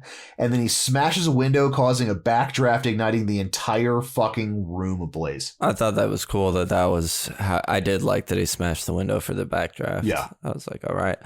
And I was like, great. He killed himself. We don't get some sort of like transformed asshole. He's just, he did sacrifice himself in the end. Good. Good. Well, nope. Not my ending. Never Not the kill one I got more to than watch. you can eat, Sam, because he watches the room burn and then he starts laughing maniacally. Fire rescue breaks in and we get him out of the room. So we kind of like, he gasps like, don't go into the room. And then the fucking room numbers melt. Olin downstairs is like, go, good on you, you smart bastard. Sipping on some shit. Apparently in the short story, what happens is that he is wearing his lucky Hawaiian shirt and he lights that on fire while wearing it. And that for whatever I'm off of Wikipedia. Yeah. It says he senses a dangerous otherworldly presence coming for him. In desperation, he sets his lucky Hawaiian shirt on fire while wearing it, breaking the room's spell long enough for him to escape. As he stumbles out into the hall, another hotel guest douses him with ice. And then when other guests look to enter inside the room, tempted to enter, he warns them not to, claiming it's haunted. The door slams shut. Ooh. Slam. So Is that one of the 4 endings that was filmed? No, actually, surprisingly not. Just to wrap, to wrap the theatrical ending up. Mike wakes up in the hospital in New York with Lily. Mike is back in New York, and he isn't doing ghost stories. He writes the book he wrote in the room, while he was in the room. So his experience, I like the little nod where it's like, "Wow, you wrote that really fast." He goes, "Well, I already wrote it, so it was easy to do it twice." So has that, and he pulls out the recorder out of the hotel debris, and as he's fooling around with it, he plays the tape, and on the recording he gets the voice of his interaction with him and his daughter, to the utter shock of Lily, and then and then the movie just literally dry cut ends with John Cusack just like looking at the screen like, huh? You see? Told you. It was real. I told you. Yeah. Boo. I do not like this ending. Okay, so it's like The Descent. Right. So there are, because I know one of them he did die in there, right? That's one of the alternate ones. So this is the theatrical ending that we got, which was him surviving. So the alternative ending, and this is going directly from Screen Rant, in an alternative version of a similar ending, only Mike reacts to hearing his daughter's voice on the recorder, while his wife does not acknowledge it at all. This changes a couple of things concerning the ending. It shows that Mike's wife didn't hear or understand what had happened to him was real. This means they can't reconcile their loss together, and the knowledge that their daughter's memory is real. It also just discounts some of the experience, and then you can argue because she doesn't pay attention to the recording, that he's still in the fucking room. Yeah. So then we also get the director's cut ending, which Mike dies in the fire. So that's the right choice. Yeah. In the closing scene, Olim tries to get... No wonder the director, he's like, this is not the studio ending. This is the ending I would have given it. Yes. In this one, they're at his funeral.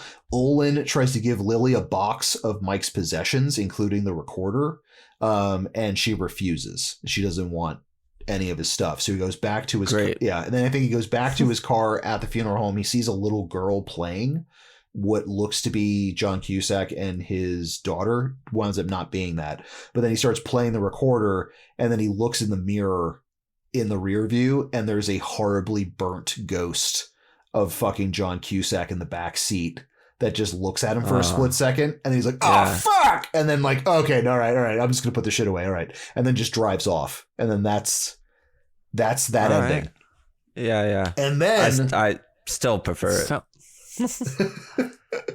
Oh, also, actually, no, I take that back, because then he pulls off, and then I think that ending has a shot of room 1408 that's still burnt to a crisp, and it's fucking Cusack smoking a cigarette while he's there, and then his daughter calls for him, and then he walks back away.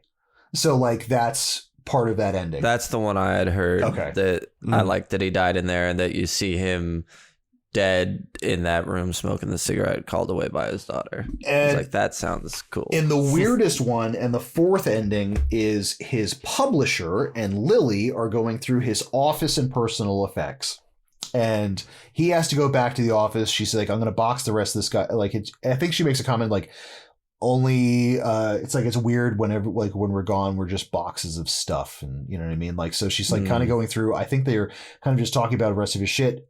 Publisher goes back to his office, goes through the mail, and they go like, "Well, how was your trip? Was it great?" He goes, "It was a fucking funeral. Like, leave me fuck alone." So he goes to his office and he goes through his mail, and he sits down, and holy fucking shit, Mike got the manuscript for 1408. So it's the script, the book version of what happened in the entire movie. I like that one too. Both of the ones where he dies. I do not like the tape recorder ending with Lily. It ends really abruptly, and like, I think this is one of the problems. I think this movie, I think it's like it's a choose your own adventure type thing, and I think the adventure that we got theatrically was not the better one out of if you have 4 different ways. I would have preferred like the movie Clue, where depending on what theater you saw it in, it had its own different ending. I would have loved that 1408 had 4 separate endings across the country. Like, that would have been such a fun thing to do, but I don't know. They should have just done the dead ones. But I think, and part of that is the character is so hard to redeem. His sacrifice of sacrificing himself doesn't mean anything without it actually have worked. You know what I mean? Exactly. All right, guys. Well, I think we spent our time in 1408. Do you guys have any before we hop on into our crematorium of questions? I'm good. Nah. Hey, listeners. Thanks for surviving 1408 with us and checking out of the Dolphin Hotel. You know what's scarier than almost being eaten alive by a room bent on death and destruction? Missing out on all that sweet content and you haven't signed up for our Patreon yet. We've got 3 spine-chilling tiers to join with exclusive perks. What are those perks, you may ask? Well, our Supreme Chuddler tier gets you a goo-filled merch package with stickers and an exclusive art print. On top of that, you get a shout-out and your own exclusive Witchy Coven name and access to our special Discord channel, exclusively for other Coven members. You also get voting rights for theme cycles, horror films reviewed on the show, and non-horror movie picks for Patreon-exclusive episodes for Coven ears only. You also get access to our entire back catalog of creepy content. Go to patreon.com/Chuddle the Pod to check out the tiers and become part of our goo gang of Coven members. Thanks again for listening, and let's get back to the boys and the crematorium of questions as I try to figure out this new surcharge the Dolphin's trying to make me pay. What is this? Ma'am, I said before this noose was there when I checked in. Anyways, enjoy the rest of the show. And we're back to our crispy crematorium of questions. Are we surviving? Are we surviving 1408? And if all 3 of us were in there, would one of us survive in most of it? I feel that, like, it depends on what I think. If we're going by if things from the outside can affect the room, then I feel between the 3 of us, we may have a shot with weird shit we usually keep in our pockets. But if it's just like the room versus us, I don't know. I don't know if I would survive that. But the room can't hurt us. It just makes you want to kill yourself, right? Yeah. That's what I got. I'd probably end up killing myself. Right? The real question is, does it start before the countdown? Because I probably would have been out of there, like Brian said, before the countdown starts. I think we would have got out of there. And I think it does. It seemingly does. It needs that period. Yeah. So as soon as I thought somebody else was in the room, no matter how they're getting in there and doing it, I don't want to be in there. You're out. Exactly. Okay. So so our Chuddle senses would be tingling too hard for us to actually stay more than necessary in that room. I think so. I mean, yeah, I would hope anybody senses, hey, especially anyone, if you're in a hotel room, known as a haunted room. If you're in a hotel room and you've unmade your bed, there aren't any chocolates on the pillows, you've used the toilet paper, you go look out the window and you turn around and all that stuff magically shows back out of there. Out of there. Oh, yeah. Get out of there. Like, change hotels, because that's either someone that works there or fucking a ghost. Yes. Right. Both terrible. Mm-hmm. How? I guess it makes sense for Mike though, because in his line of work, he's so used to these people pulling shit to tricks make it and seem stuff. He's trying real. to figure out. Yeah, right. Yeah, Sure, I guess that's a really good point, because, like, I guess, but we wouldn't be that way. No. Yeah, We'd be like, even if it was somebody doing that, I'd be like, I don't want to stay here. Yeah, right. Good. Like, I'm fine. I don't want to do that. I mean, there's a lot of ways to do it, but what's your way of making the film gooier? Actually showing gore? Yeah, do something do with stuff like with these, all the these dead people there. Ghosts. Yeah, exactly. Make a distinction between the static ghosts versus real ones. I think keep them all real looking and then make them gooier, like how they died and show. I would have loved. And that blood wall looks terrible. I did think it was rusty water. I was like, it looked like a sewer line. I was like, I are they? Remember? Yeah, because I'm like, oh, blood wall, and I'm like, oh no, they're doing like dirt water or something. I would have loved to have had a scene like the second the door slammed on his hand, and then he turns around, and the second his blood hit the carpet, a flash scene, almost like The Shining, of every other bloody body that had been in there in one. So like the entire room turns into like a gore pit for like 2 seconds. Oh, can be so it shows visible. So it shows every murder that has happened in that room simultaneously with the bodies, and then him going like, "What the fuck?" It just blanks out. I would have done something with the infrared camera. You might not remember that it's a thing because it's only mentioned when he's like, I'm a professional. I got EKG equipment or whatever he says. He's like, infrared, Yeah. And so on the second watch, I was like, oh, I wish we got a cool infrared thing in the hotel room. Infrared gore would be pretty interesting. Oh, it'd be cool to see like, so I was thinking initially a ghost is all dark, right? But to see something bleed out and become dark, that's some infrared gore right there. Yeah. All right. Now, I'm assuming, the room is fucking evil. So the villain level, what are we giving? What are we giving for? It's a fucking evil room.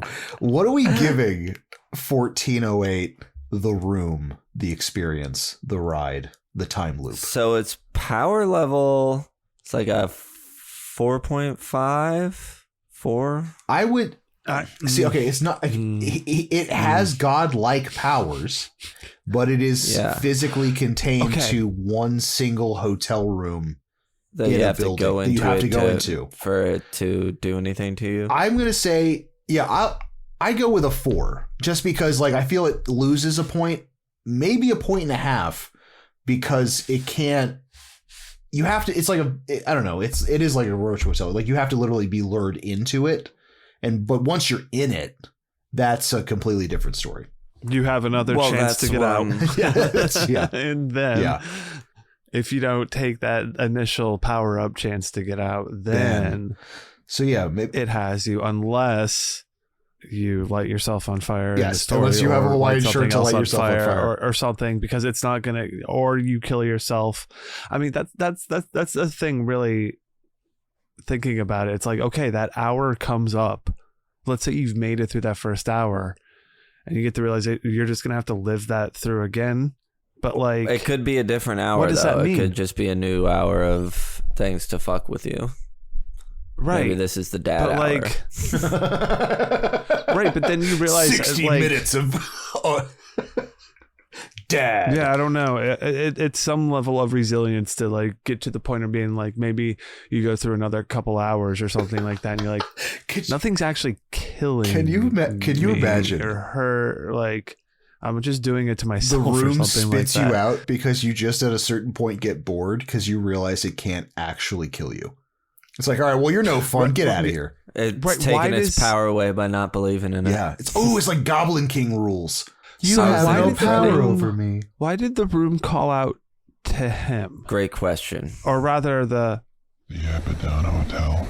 Oh, yeah. Oh, that explains everything. I think because and then like, why were any other murders that happened before, were they called out too? Or just by happenstance? Or the lore of the room is pretty cryptic, to be totally honest. I mean, like, a lot of people died in it, but they don't tell you how or why, or they just randomly checked into the room. You know what I mean?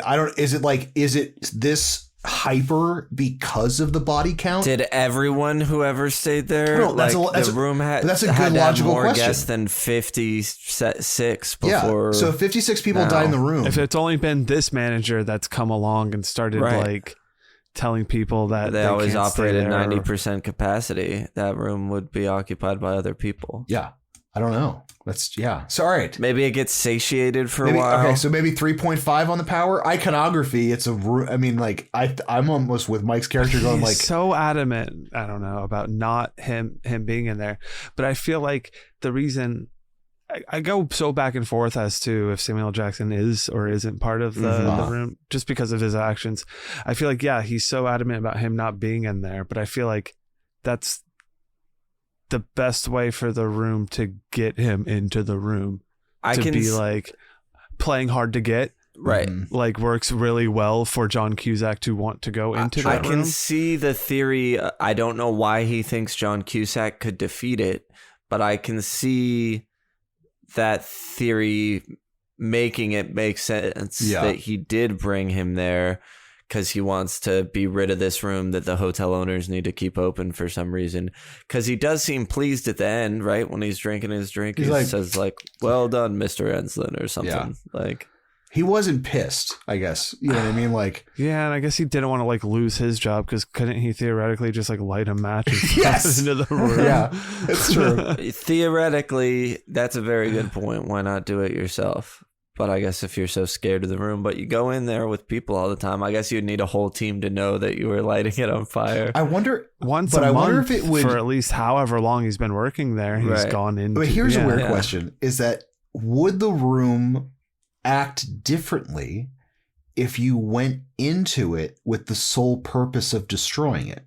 Because Mike walked into the room just to stay there. You don't even need to go into the room. It's intent. You don't even need to go it's into intent. The room. You open the door and you just throw something. Maybe you can't open the door. I mean, great idea. I don't think that's yeah, we're just reaching for anywhere in this film. And I think the whole time I was watching this too, like I didn't know for sure. I knew it was based on something Stephen King did. I didn't know if it was a full story or short story.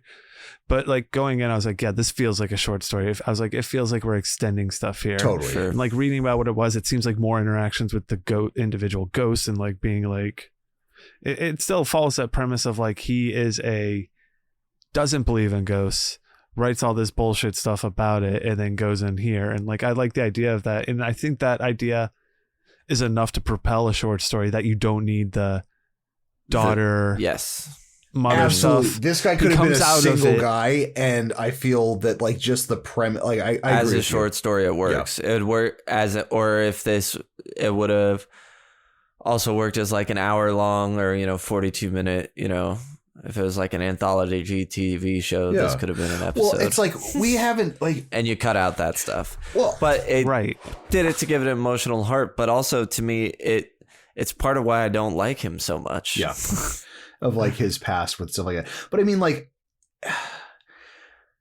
I don't know. Cause you've seen like, I feel like the concept is good enough to have like a full like feature film. You know what I mean? Where it's, I mean, obviously different, but like, you need to put in a character. I don't know what the character arc is without adding stuff. Totally. I mean, and it works like, which building you don't necessarily versus man. need such a big one. Well, if you look like the Evil Dead movies, story. You know what I mean? Like that is Ash versus like this entire house, like especially the second one.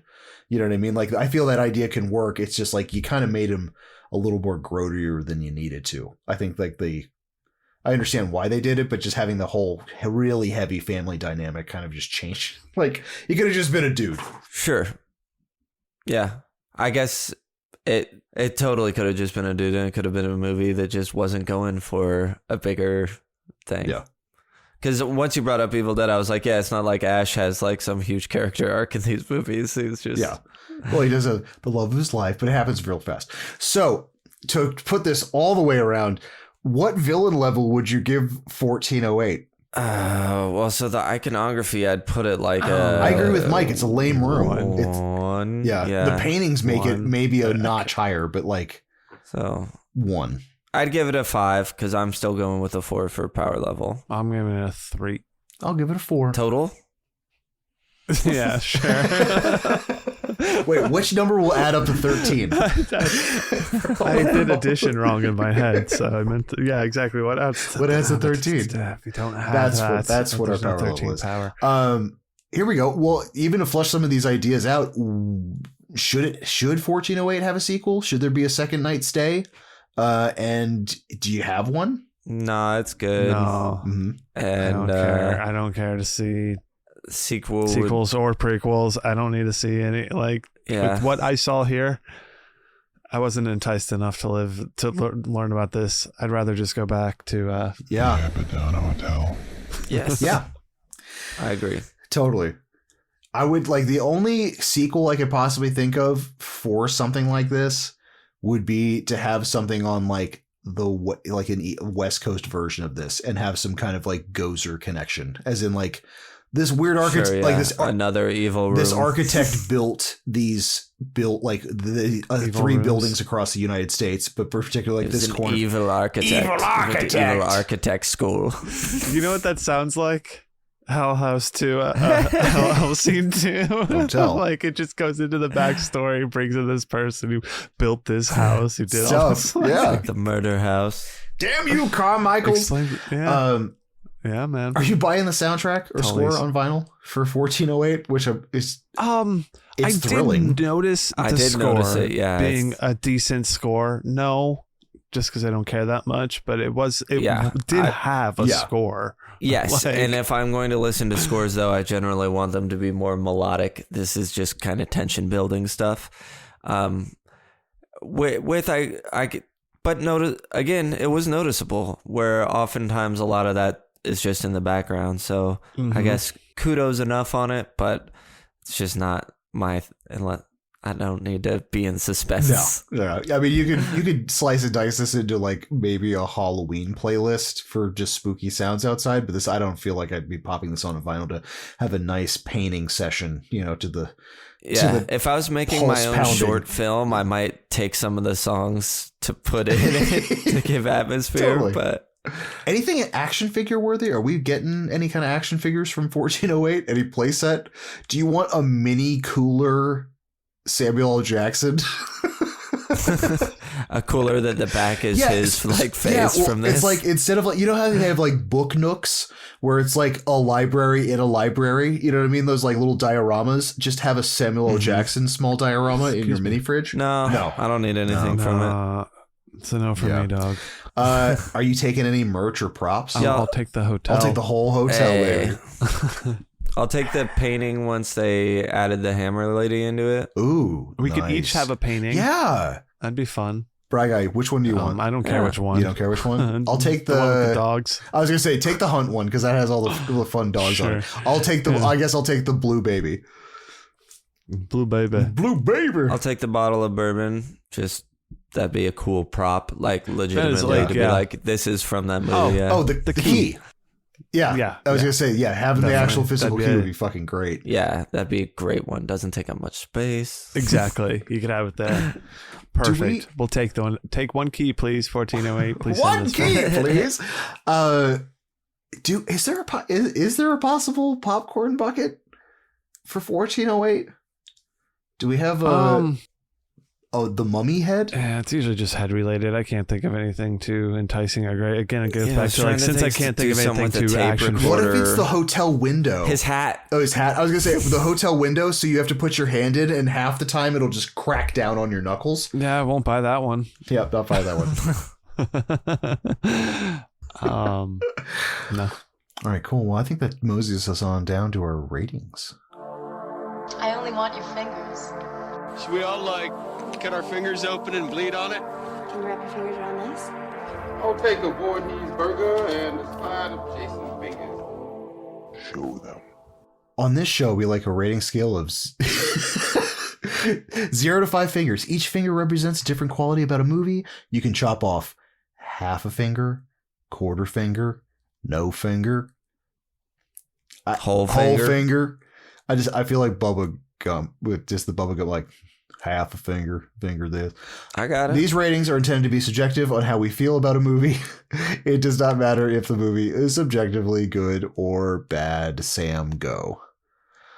Oh, okay. Scores. Engaging is going to be I'll give it a 0.75. Mm-hmm. I could have gone 0.5, but my first watch I was totally engaged. My second watch, dozing off, had to stay on my phone to stay awake to watch it. And this was this morning. Okay. So 0.75 there. Sticky. Well, throw it at 0.25. Oh. I doubt I'll find myself thinking about it. And not even the ship. Even the ship painting. No. Nah, bro. I'll just kind of. I mean, I've generally remember what it's about, but that's it. T-shirtable. That's gonna be a 0.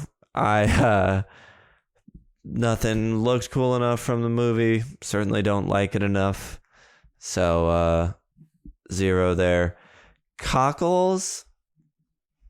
Throw it a bone here and give it a 0.75. I just generally enjoy when movies are kind of mind bendy, timey-wimey. reality warpy, stuff. So that was cool. And rewatchable, I'll give 0.25 because I'm not mad I saw it. I'm not against seeing it again sometime. But other than that, like, I have no interest to watch it. That puts it at a 2. I thought I'd be at a 2.5 because I feel kind of neutral on it, but I'm fine to leave it there and see if things change. Nice. Right guy. Engaging, I'll give it a 0.75. And again, like kind of like Sam said, that's just being a little bit generous of it. Mm-hmm. It could kind of sit in between the 0.5 and 0.75. Sticky, I guess I can give this a 0.5 to be generous again. Not that, like, I don't know. I think I'll remember stuff about this movie, but I won't necessarily want to be thinking about a lot of stuff. I don't know. Just to be generous. T-Shirtable is going to get the 0. Nothing I want or imagery. I think that's that cool. Cockles will only get a 0.5. Like, I like kind of the world and the timey bendy stuff like that, but it did not do it enough for me to be really something I consider a time bendy movie. Yes. I just watched In the Mouth of Madness for the first time right before this, which does that so much better. That it was also like a little extra disappointing in that regard, but still, I like it.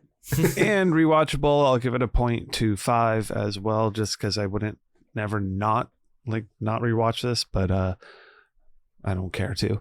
So sure, 2, same as you, Sam. I was thinking in my heart that I would feel like a 2, and there you go. It works. Nice. Nailed it. All right. Engaging is going to get, I'm going to mirror you guys, 0.75. I think that like it's I am engaged when I do watch this movie.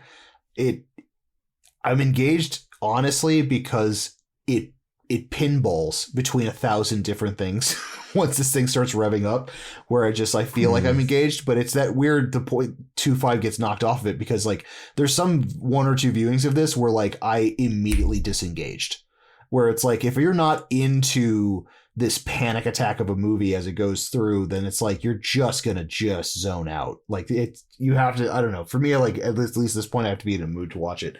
Sure. Sticky is going to get same thing. It's going to get a 0.5.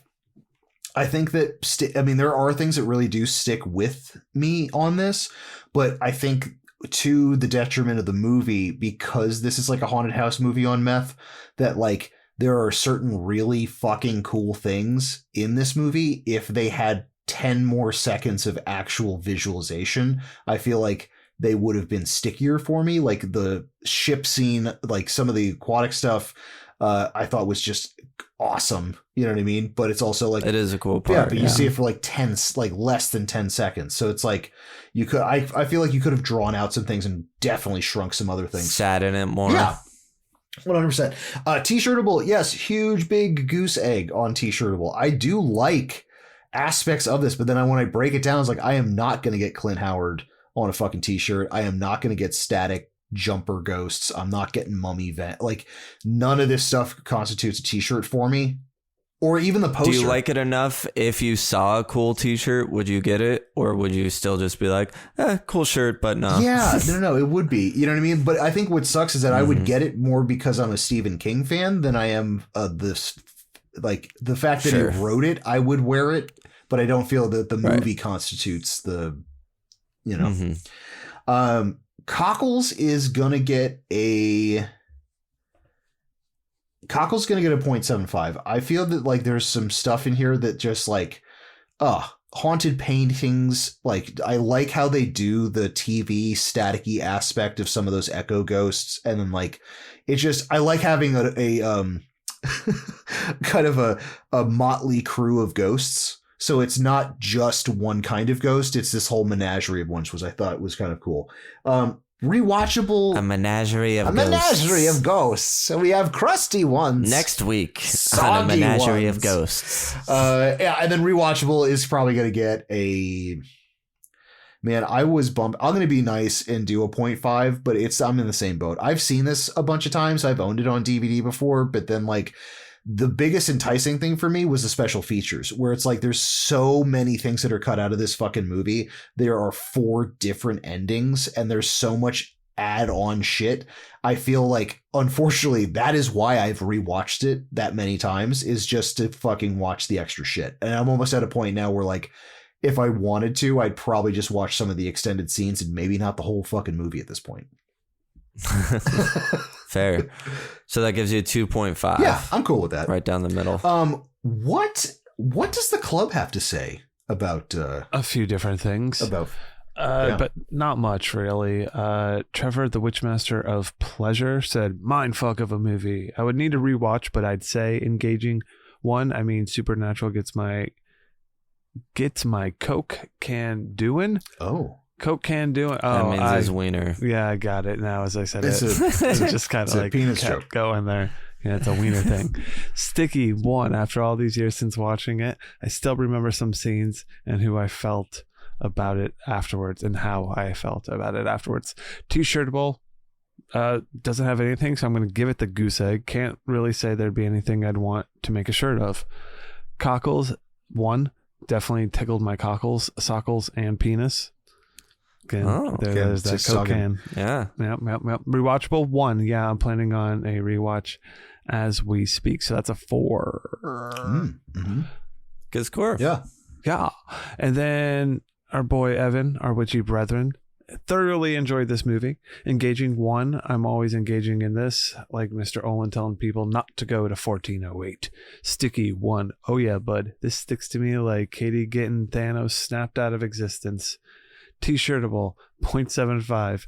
I could see a shirt with that creepy stabby guy. Let's call him the hash slinging slasher stabby guy. Which one's that? I think it's maybe that's Hammer Lady. Maybe it's Hammer Lady or Hammer person. Clint Howard. Clint Maybe Howard. That is a guy. Well, God, I don't care enough to go back. Cockles. Yeah, 1. Even though I've seen it many times, it gets my emotions all over the place. Rewatchable 1 at least once a year. I watch this film. So yes. Oh damn. I enjoy it. Sorry, bud. Gives it a 4.75. I think it needs a 5 though. At the midnight showing, I'm throwing an alarm clock set countdown and a thermostat that doesn't work. Weird says this movie was so amazing and every level easily a whole hand. I just need to think about words and things. Scotty says this is definitely 1 I need to rewatch before you guys record. I remember disliking it quite a bit, mainly because I felt it turned the scariness of King's story into a special effects extravaganza with no fear at all. But I bought it a little while back. But I bought it a little while back because so many people enjoyed it. Wanted to give it another chance. That time is soon. That's it. That's what the club has to say. Yeah. So, I mean, the ones that we got scores from... pretty high. Pretty high. Yeah, everybody liked it a lot more than we did. Well, sure did. I think part of my problem is I also really dislike his character. It's not like I don't dislike John Cusack. Mm-hmm. No, but I don't like Mike Enslin. I don't like what story is presented here either. I think it's sloppy. Mm-hmm. I think what is happening is pretty sloppy. I think the short story is. So and you don't like it enough to dismiss the sloppiness. Yeah. Well, it's I think I like the concept, and I think there's a lot of things that happen in this movie that I do like a lot. But I think, I don't know. It just, some of it is just not jarring, but it's just kind of like, it's loose. There's some loose stool stuff going on where you just kind of like tighten up, because the concept's great. But I'm trying to look in the all cast to see who that person might be. The Clint Howard person, and I have no idea. There you go. It remains a mystery.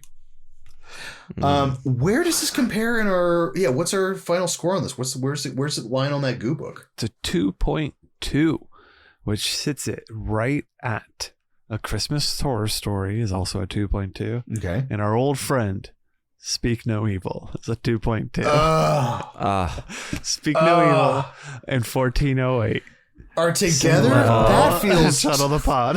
Oh no! All right, well, I might have to deal with that. Yeah, I might have to give 1408 a higher score. I'm gonna say that. Yeah, I gotta pull 1408 out of there. Below I was watching the Horror Bandwagon's reaction to Speak No Evil before hopping on here. Good, I'll probably good. Have something to eat and keep watching it after this. Check out our boys. 2.0 for things like The Puppet Master and Marty's, Jason Goes to Hell, The Horde. Right above it at 2.3s, we have X, The Final Destination, and Seed of Chucky. Wow. Speaking of the Horror Bandwagon, interesting. Yeah. 2 of those are with the Horror Bandwagon. 3 of those. That's true. 3 of those episodes I just mentioned: The Final Destination, Seed of Chucky, and Jason Goes to Hell. All with the Horror Bandwagon. Wow. We do a lot of not so great movies with them. Sorry, guys. Oh, whoops. And on that lovely note, that does it for the Chuddle Movie Club meeting for tonight. Follow me on Instagram at Ross Purvis. You check out tattoos, fun stuff like that. Chuddle the Sam, Chuddle the Brian on Letterboxd. If you want to check out movie scores that surpass the horror realm. And if you have any interest in the movies that we're watching, jump into our Discord. If you want to participate in the show or become part of the Chuddle community, just make it easy on you, and you could just, and all the stuff we're talking about, links at the bottom. We got a Patreon. We got a Discord. We've got fun stuff. We may even have a Chuddle Fest soon. Maybe. 2025. 2025. We said it. Yeah, I didn't realize. It's coming up. We got to figure out something. Yeah, Sam Ross has been planning something. Yeah. Oh, it's not going to be. I wonder where we could have it. The Abaddon Hotel. Perfect. Oh, no. We've already checked in, Sam. Hey, guys. Thanks for being here. And thanks for listening to the end. And I love you guys. And you know what? Love you too. Love you. Avoid the time loop.